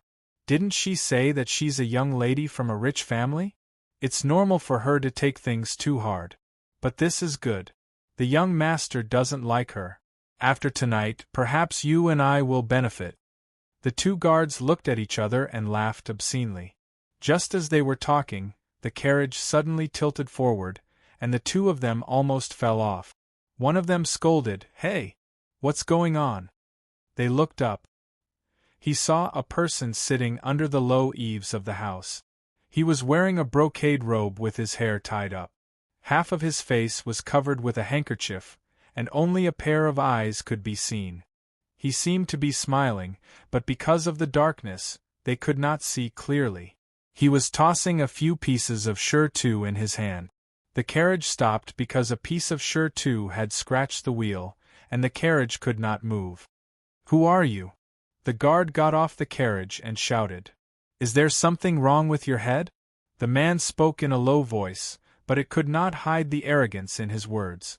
He pointed at himself and said, "I'm dressed like this. Of course, I'm robbing." "Robbing? In broad daylight?" No, it was a dark and windy night. But in Liangzhou City, this word had not been heard for a long time. More importantly, there was someone in Liangzhou City who dared to rob them? "I think you're tired of living," the guard sneered. "Do you know who we are?" "Yes," the man said lazily. "Magistrate's son, a member of the Sun family." "If you know, how dare you?" "Yes, I dare." His words were interrupted by someone. The next moment, he saw that person rush down from the eaves and rush over. It was late at night and there was no one on the road. The coachman was so scared that he had abandoned the carriage and ran away. The two guards did not stop there. In an instant, the three of them were entangled in a fight. The noise outside seemed to have alarmed the person in the carriage. There was also a rustling sound in the carriage, and the person inside seemed to want to come out. Hien shouted, "Stay inside and don't move." Suddenly, the sound disappeared and the person stopped moving. One of the guards seemed to have realized something. "You're her lover. Well, you said you were robbing. So you're in cahoots. Is the Sun family's brain made of paste?" Hien exclaimed and punched the guard in the face. The guard fell to the ground and could not get up for a long time. The other guard rushed over with a knife. Unfortunately, his strength was enough to defeat ordinary people, but it was not enough in front of Hien. Hien smiled and grabbed the guard's wrist. The guard only had time to scream and the knife in his hand fell. Hien kicked him a few meters away. Although these two guards were the little young master's guards, Hien did not feel that they were good at fighting. They probably just came out to pick someone up and sent two guards. Who would have thought that in the Sun family's territory, there would be someone so daring and fearless to intercept? She bent down and picked up the knife that had just fallen on the ground. The two guards were beaten up and had no strength to fight back. Seeing the masked man approaching step by step, they subconsciously retreated. One of them said, "Let's talk nicely. Don't be impulsive. Hero." This was one who spoke softly. There was another person who didn't show any fear, but it was unknown if he was just putting on a strong front but cowardly inside. He looked at Hien and sneered, "Stinky brat, you've got guts, daring to touch the Sun family's people. You have to know that if you intercept someone tonight, it will be your turn tomorrow. You're in big trouble." Hien did not look at them and approached step by step. When the two of them were pale, she cut the rope that connected the carriage to the horse. "I'm afraid?" After that, she directly stretched out her hand and pulled the person out of the carriage. The woman was drugged and could not move at all. She stared at Hien with her eyes wide open. Hien helped her get on the horse and followed her. He raised the whip and quickly disappeared into the night.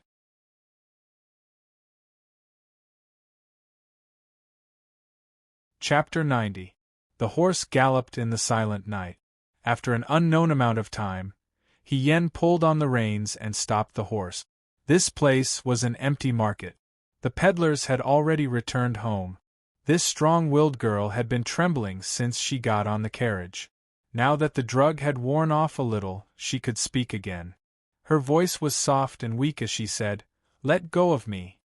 He Yen helped her off the horse and sat down in front of a tofu shop. Just now, he was in a hurry and didn't take a good look at this girl's appearance. Now, with the weak light of the lanterns hanging under the eaves of the tofu shop, he could see that this girl was indeed beautiful. She was delicate and soft, white and tender, with delicate eyebrows. Her cheeks were a little chubby, and she looked a little childish. She shouldn't be too old, at most about the same age as Qingli Su. She was such a young girl, but she was dressed like a demon by the people of Wanhua Pavilion. She wore an inappropriate thin gauze dress and heavy makeup. She was so cold that she was shivering. As soon as he sat down, the girl shrank back and looked at He Yen with vigilance. "Who are you?" He Yen was stunned for a moment. When he came back to his senses, he thought that this girl must have thought that he was a flower thief. He took off his scarf and said with a smile, "Don't be afraid. I'm someone who came to save you. It's just that it wasn't convenient for me to show my face, so I used a scarf to cover my face. I didn't scare you, did I?" Under the moonlight, the young man who took off his scarf had delicate eyebrows. His soft voice made people gradually let down their guard. "How did you know?" She was still struggling to speak. He Yen took out a ball of paper from his sleeve. "The one you threw out, I picked it up. I heard that Wanhua Pavilion forced girls into prostitution, so I hid it in the tea house next to Wanhua Pavilion. I followed the carriage that took you away." He Yen looked at the girl. "Are you okay? They didn't hurt you, right?" It would have been better if he didn't say this. As soon as he said this, the girl's eyes turned red. She trembled as she reached out her hand. Her 10 fingers were shockingly swollen. She didn't know what had pinched her. The girls in the brothel, especially the newcomers, even if they didn't know the rules, they should be taught a lesson. Their mother wouldn't use methods that would leave marks on their bodies. After all, the girl still had to go out to entertain guests. If she had bruises on her body, the guests' appetite, the loss would not be worth it. Therefore, she came up with this method of torture. He Yen felt a bit of heartache. Whose family's daughter was ruined like this? Her parents' hearts were about to break. She softened her voice and asked, "Miss, where is your home? I'll send you home first." "Home?" The girl was stunned for a moment and looked at He Yen. After a while, she answered, "My home is in Shuajing. And, bye." The little girl said, I escaped from my marriage. Originally, I wanted to go to Yangzhou, but halfway through, I got the wrong direction and came to Liangzhou. Originally, I only wanted to stay in Liangzhou for a few days, but I didn't expect to be seen by Sunling," she hatefully said. "If I return to the capital, I will definitely teach them a lesson." He Yen. This little girl looked weak and delicate, but her guts were too big. She dared to run from Shua to Liangzhou? What's wrong? Is it the trend in the capital to run away from marriage? Chengli was like this, and now this girl was also like this. He Yen said, "Did you come alone? Do you know anyone in Liangzhou? Do you have a place to stay?" The girl shook her head. He Yen was also in a difficult situation. She was so big, could it be that he had to bring her back to the inn? Xiao Ju wouldn't beat him to death, would she? Although in a few days, they were going to County Magistrate Sun's mansion for a banquet. Although she had just kidnapped someone from County Magistrate Sun's son. The girl seemed to see He Yan's difficulty, and sat up with difficulty. She bit her lip and said, You don't have to worry about me. I will hide myself. Your great kindness, when I return to Shuajing, I will let my parents repay you. What do you want? Gold, silver, jewels, beautiful women. What's your name? When I go back, I will. Little girl, you can't even protect yourself now. He Yen held his forehead. It's hard to say if you can even walk out of Liangzhou. Don't talk about something so far away. So what? The girl avoided his gaze and said with red eyes. I won't beg you anyway. The young masters and young ladies from Shua all had a temper. He Yen thought, it's good to be firm, but it's not good to be too firm. If Cheng Lisu was here, she would be able to adapt to circumstances. She would be able to avoid a lot of physical pain after entering Wanhua Pavilion. Hien pulled her up. Let's go. Where to? Of course, to my place. This young lady, Hien helplessly said, I've just kidnapped you. Presumably, not long after, young Master Sun will search the entire city for your whereabouts.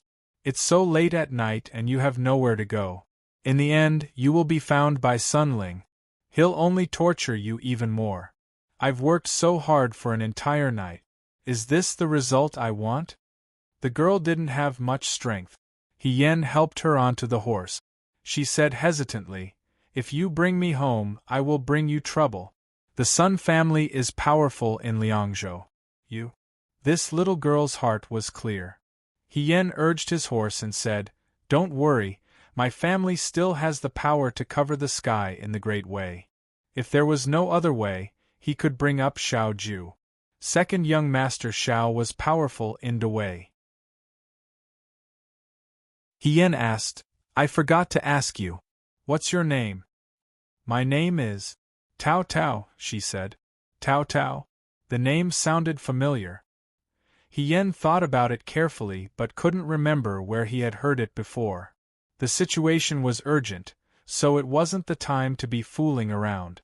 After sending Tao Tao back to the inn, he would interrogate her in detail after tonight.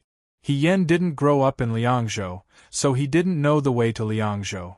Fortunately, she had a good memory. She followed the original path and found the inn they came from. Afraid that someone would discover Sun Ling's horse, he and Tao Tao dismounted far away from the inn. He patted the horses but in the opposite direction and watched it gallop into the night. Second young Master Xiao was quite good at picking inns. This place wasn't as lively as the Wanhua Pavilion. It was much quieter.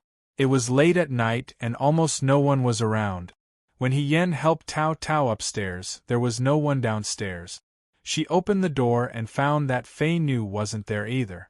She sighed in relief. There was water in the room. Hien said, Wash your face first. I have some clean clothes for you to change into. You can't wear what you're wearing. You'll catch a cold.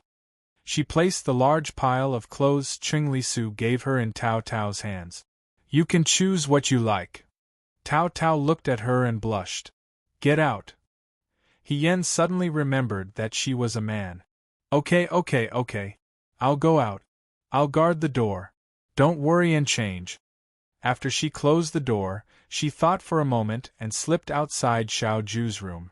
She put her ear to the door, wanting to hear if Xiao Ju was there. The lights in the room were off. She didn't know if Xiao Ju was asleep.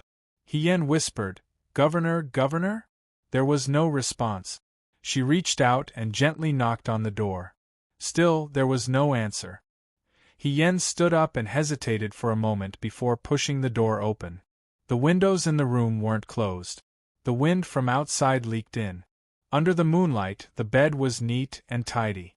There were no traces of anyone sleeping there. Xiao Ju was long gone. The autumn sword he left on the table was also gone. This person and the sword never left their hand. They must have gone out. Hien also noticed that the familiar guqin was still on the small table next to them. Hien pursed her lips and cursed in her heart. She said that she was here to fix the guqin, but in reality, she must be doing something confidential in Liangzhou City. Fei Nu wasn't here either.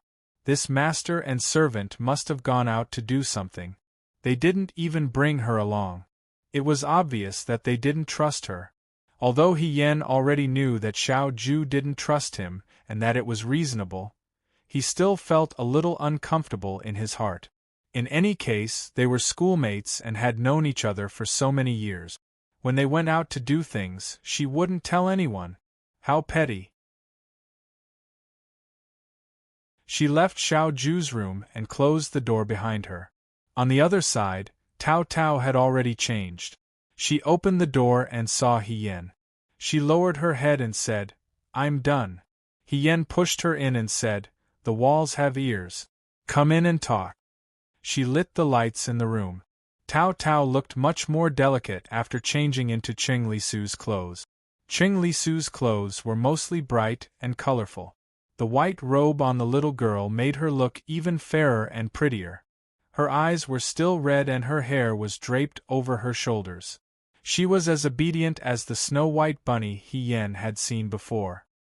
He could tell that she was a pampered girl who was carefully raised by a rich family. "I'm sorry. I shouldn't have said that. But your taste in clothes is really bad." The little bunny wasn't as cute when she spoke. Tao Tao frowned and pointed at the carp on the clothes. "It's really gaudy. He Yan. This young lady, what time was it that she still had the mood to look at clothes? Were all the young ladies from Shuajing like this?" He Yan thought that he wasn't like this in the past either. She coughed lightly and said, "We have no choice now. Miss Tao Tao, you should delay the matter of the clothes for now." She passed Qing Lisu's box of hairpins to her. "First, choose one that you don't think is gaudy and tie up your hair. You can't dress up like a girl right now." "Why?" Tao Tao didn't understand. "Sun Ling will probably send people to find you soon and capture all the women in the city who look like you. We won't be spared." Tao Tao heard this and became nervous. "Then what should we do?" "Don't worry. I'll think of a way to send them away. It's already so late. You haven't eaten anything yet, right?" "I have some dry food here. Tomorrow morning, I'll ask the inn to make something hot for you to eat. There's also tea here.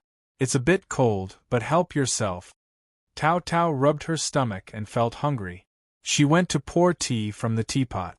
He Yan saw this and sighed in his heart. This girl was really naive. After the incident at Wanhua Pavilion, she was still so gullible. If she hadn't met him and had met someone else with bad intentions, they would have just needed to coax her a little and put some drugs in her tea. She wouldn't have needed to go through so much trouble to kidnap this girl. Although he had left the He family alone that year, he had followed the Fuyue army. It shouldn't have been so dangerous.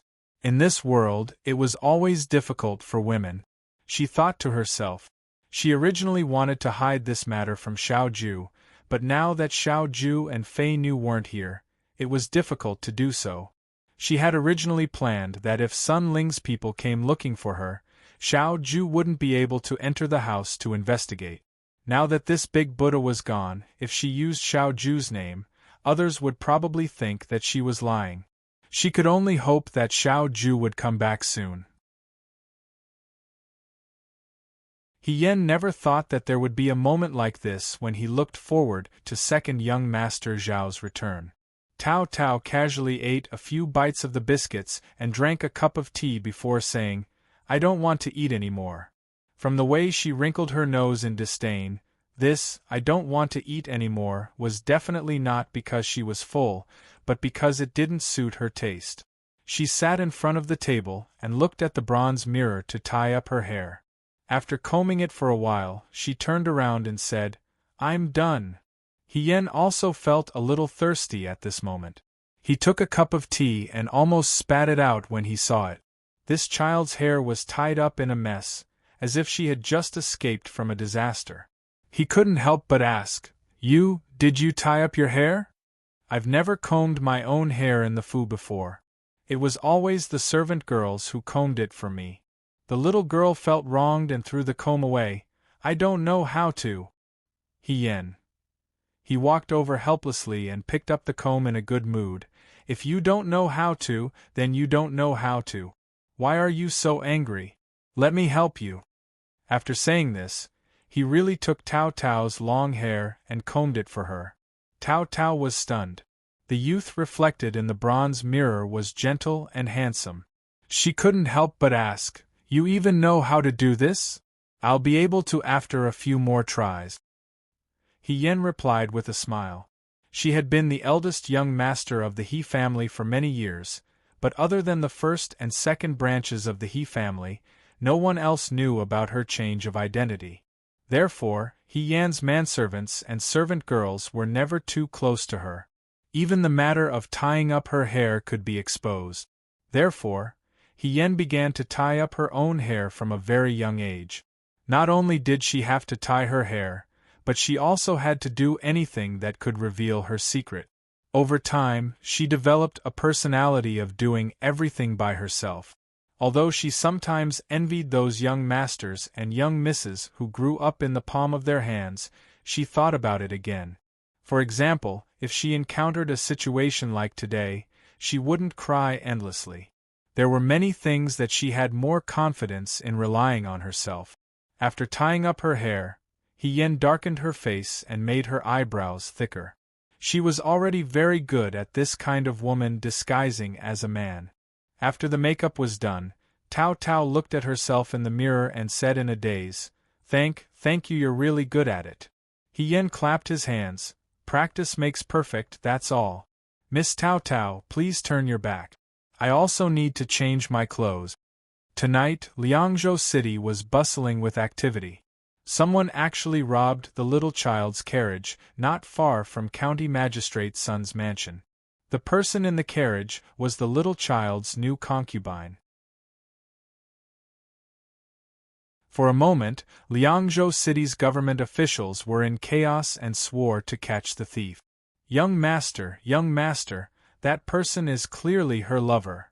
The guard who had been punched by Hien earlier was now kneeling on the ground and crying for justice. "They are in cahoot. They deliberately took her away. She's not even from Liangzhou. How could she have a lover?" Sun Ling kicked him. "Idiot." Sun Ling was 30 years old and had no achievements. He relied on his father, the county magistrate, to live his life. He bullied people and tyrannized women in Liangzhou City and committed all kinds of crimes. He was born with a rabbit's head and a black birthmark on his cheek, which made him look even scarier. He had countless concubines in his mansion and countless girls from good families who were bullied and abandoned by him. The people of Liangzhou City were angry, but they didn't dare to say anything. They allowed him and his father to do whatever they wanted in the city. Today, however, he was robbed on his way home. Women were small things, but it was humiliating.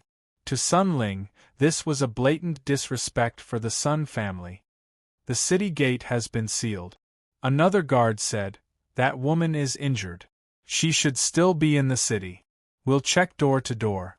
We'll find her whereabouts." "Idiot," Sun Ling scolded again. "Since when did the people of Liangzhou City have the guts to mess with the Almighty? Since you said that person knew that I, Sun Ling, wanted her and still dared to make a move, he must be reckless. He's probably not from Liangzhou. That woman isn't from Liangzhou either. They might be in cahoots," the previous guard said again.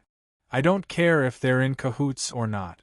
If he dares to go against the Sun family, he must be prepared to die." "Say it again. What does that person look like?" His face was covered, so I couldn't see what he looked like. "He's about 7 feet tall, a head shorter than me. He's thin, but he's dressed very well. The material of his clothes doesn't look like ordinary goods." The guard racked his brains to recall. "Anyway, he shouldn't be poor." Sun Ling thought for a moment and said, "I understand." The two guards looked at him in unison. "The people in the city continue to block the city gate. The rest of you, follow me to check the inn." "Inn? Young master, why?" Sun Ling scolded. "Idiots will always be idiots. Why don't you think about it?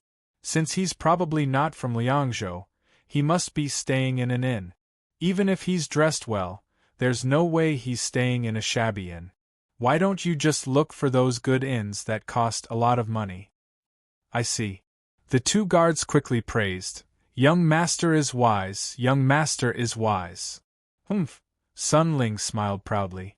The birthmark on his cheek looked even scarier. He said darkly, "When has there been such a fearless person in Liangzhou? I want to see who's so bold. And that bitch, she doesn't know what's good for her. She's done it again and again. I'm afraid she doesn't know how powerful I am. Don't let any of them go." The night in the city seemed to be lit up by torches. It was supposed to be time for bed, but every household was woken up by the sound of horse hooves. The bailiffs and city guards rushed into the houses of the commoners and interrogated them one by one. Logically speaking, this shouldn't be the case. However, the Sun family had abused their power for a long time.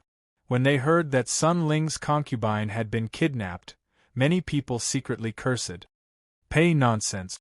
Where did this concubine come from? With that kind of appearance, even if her family was extremely wealthy, they wouldn't take a liking to her. They must have kidnapped some innocent girl from somewhere. How is this any different from robbers? Robbers have to pick the night to act. Who would dare to rob in broad daylight? But weren't they abducted? Which righteous person couldn't stand it anymore and took action? If it's really a righteous person, I'll pray in front of the Bodhisattva every day that he's safe and healthy and doesn't get caught by the Sun family. The world has changed. These voices naturally didn't dare to appear in front of the soldiers. They waited for the people to leave before whispering to each other and quickly disappearing into the night without a trace.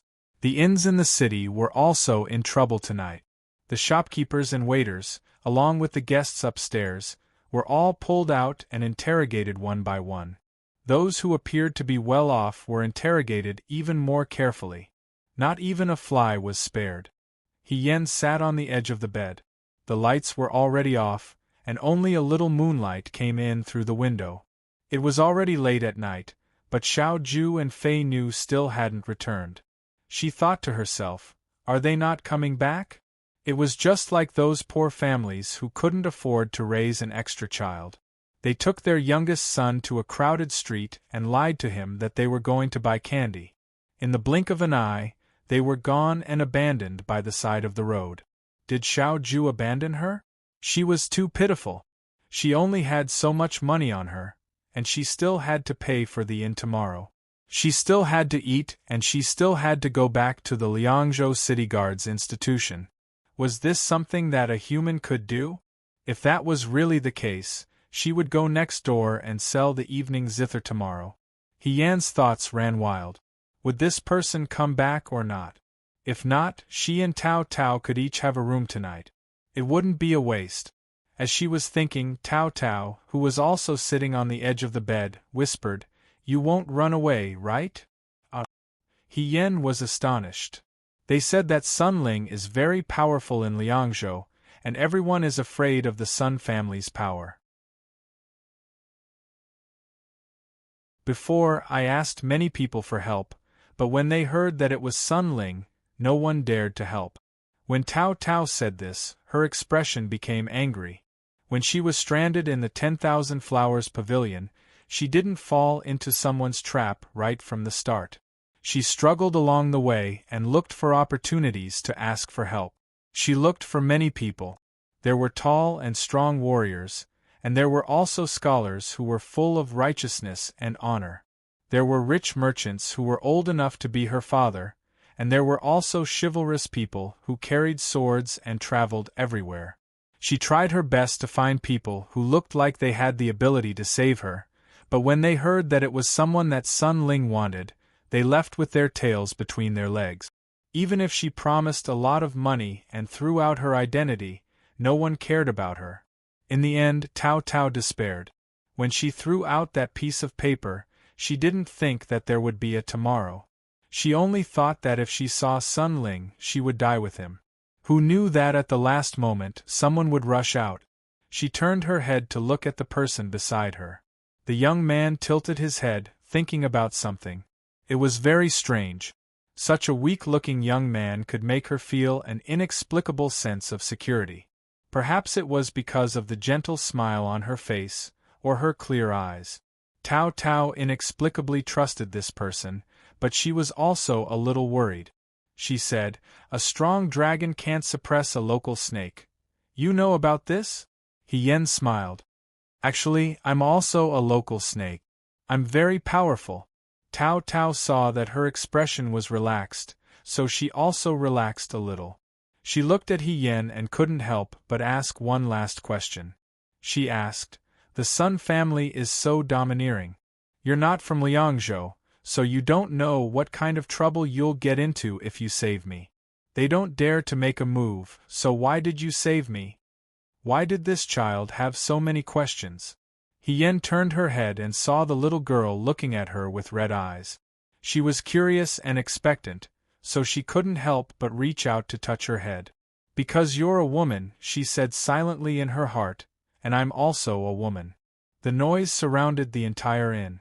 The night was illuminated red by the light of the fire. Everyone in the inn was suddenly awakened by the officers who stood at the door and questioned one by one. Sun Ling stood at the door and his gaze fell on the last room upstairs. He said, "Where's that room? Why didn't you open the door?" The innkeeper trembled as he knocked on the door. Young master, young master?" After a while, someone shuffled to open the door. It was a delicate young man wearing an inner garment. He said sleepily, "It's so late. What's the matter?" Before he finished speaking, the officers went in to search. There was also a servant in the room, who was busy putting clothes on the young man. "Young master, don't catch a cold." The officers went in to search, but they didn't find anything. They quickly came out and shook their heads at Sun Ling. Sun Ling looked at the young man in front of him. This young man was young and seemed to be pampered. His servant was busy putting on his boot. "What are you doing?" Hien frowned. "You didn't even greet me." "Greet?" Sun Ling sneered. "What a joke. There's no place in Liangzhou City that I, Sun Ling, need to greet." He looked at Hien and remembered what the guard said before. He was about 7 feet tall and had a thin body. This young man was exactly like that. "What's your name?" he asked. "Chengli Su," Hien answered. "Pa!" The servant lost his grip on the boots and fell to the ground. Everyone followed his gaze. Sun Ling's expression changed. He suddenly said, "You, raise your head?" He was referring to the servant. Hien had a bad feeling. He asked, "What are you doing? It's broad daylight and you still want to snatch my people? Your man?" Sun Ling stared at him with a sinister gaze. "Don't speak too early. The one on the ground, raise your head." The person on the ground didn't move. He lowered his head and looked carefully. His hands were still trembling. Seeing this, Sun Ling's expression became more ferocious. He stepped forward and was about to pull the servant's hair. The next moment, Hien stood in front of the servant. She grabbed Sun Ling's arm. "Young master, watch your words and actions. You're the assassin who stole my concubine, aren't you?" Sun Ling laughed. His birthmark looked like a demon tattoo. "You're dead," he said. "Men, capture the 2 of them. Arrest me." Hien laughed. She said, "I advise you to think twice before you act. Do you know who my uncle is?" Sun Ling asked, "Who's your uncle?" "My uncle is the General Fengyun, the current commander-in-chief of the Right Army, second young Master Xiao." "Young Master Xiao, are you sure you want to arrest me?" Hien raised his eyebrows. Sun Ling was stunned. After a moment, he laughed. He laughed until tears came out. He pointed at Hien and asked the people around him, "Did you hear that? Who did he say his uncle is?" The people around all laughed. "Brat." Sun Ling stopped laughing and stared at Hien. He said fiercely, "Since your uncle is a Xiao Ju, let him come out. So what if he's a Xiao Ju? Today, in front of your uncle, I'll make you beg for death." "Is that so?" An unfamiliar voice sounded behind him. Sun Ling turned around. A young man as bright as the moon slowly walked over with guards behind him. His voice was low and had a cold, mocking tone. "You can try." You're tuning in to the Phoenix Knights YouTube channel. Don't forget to subscribe and join us on this journey to catch the most captivating stories.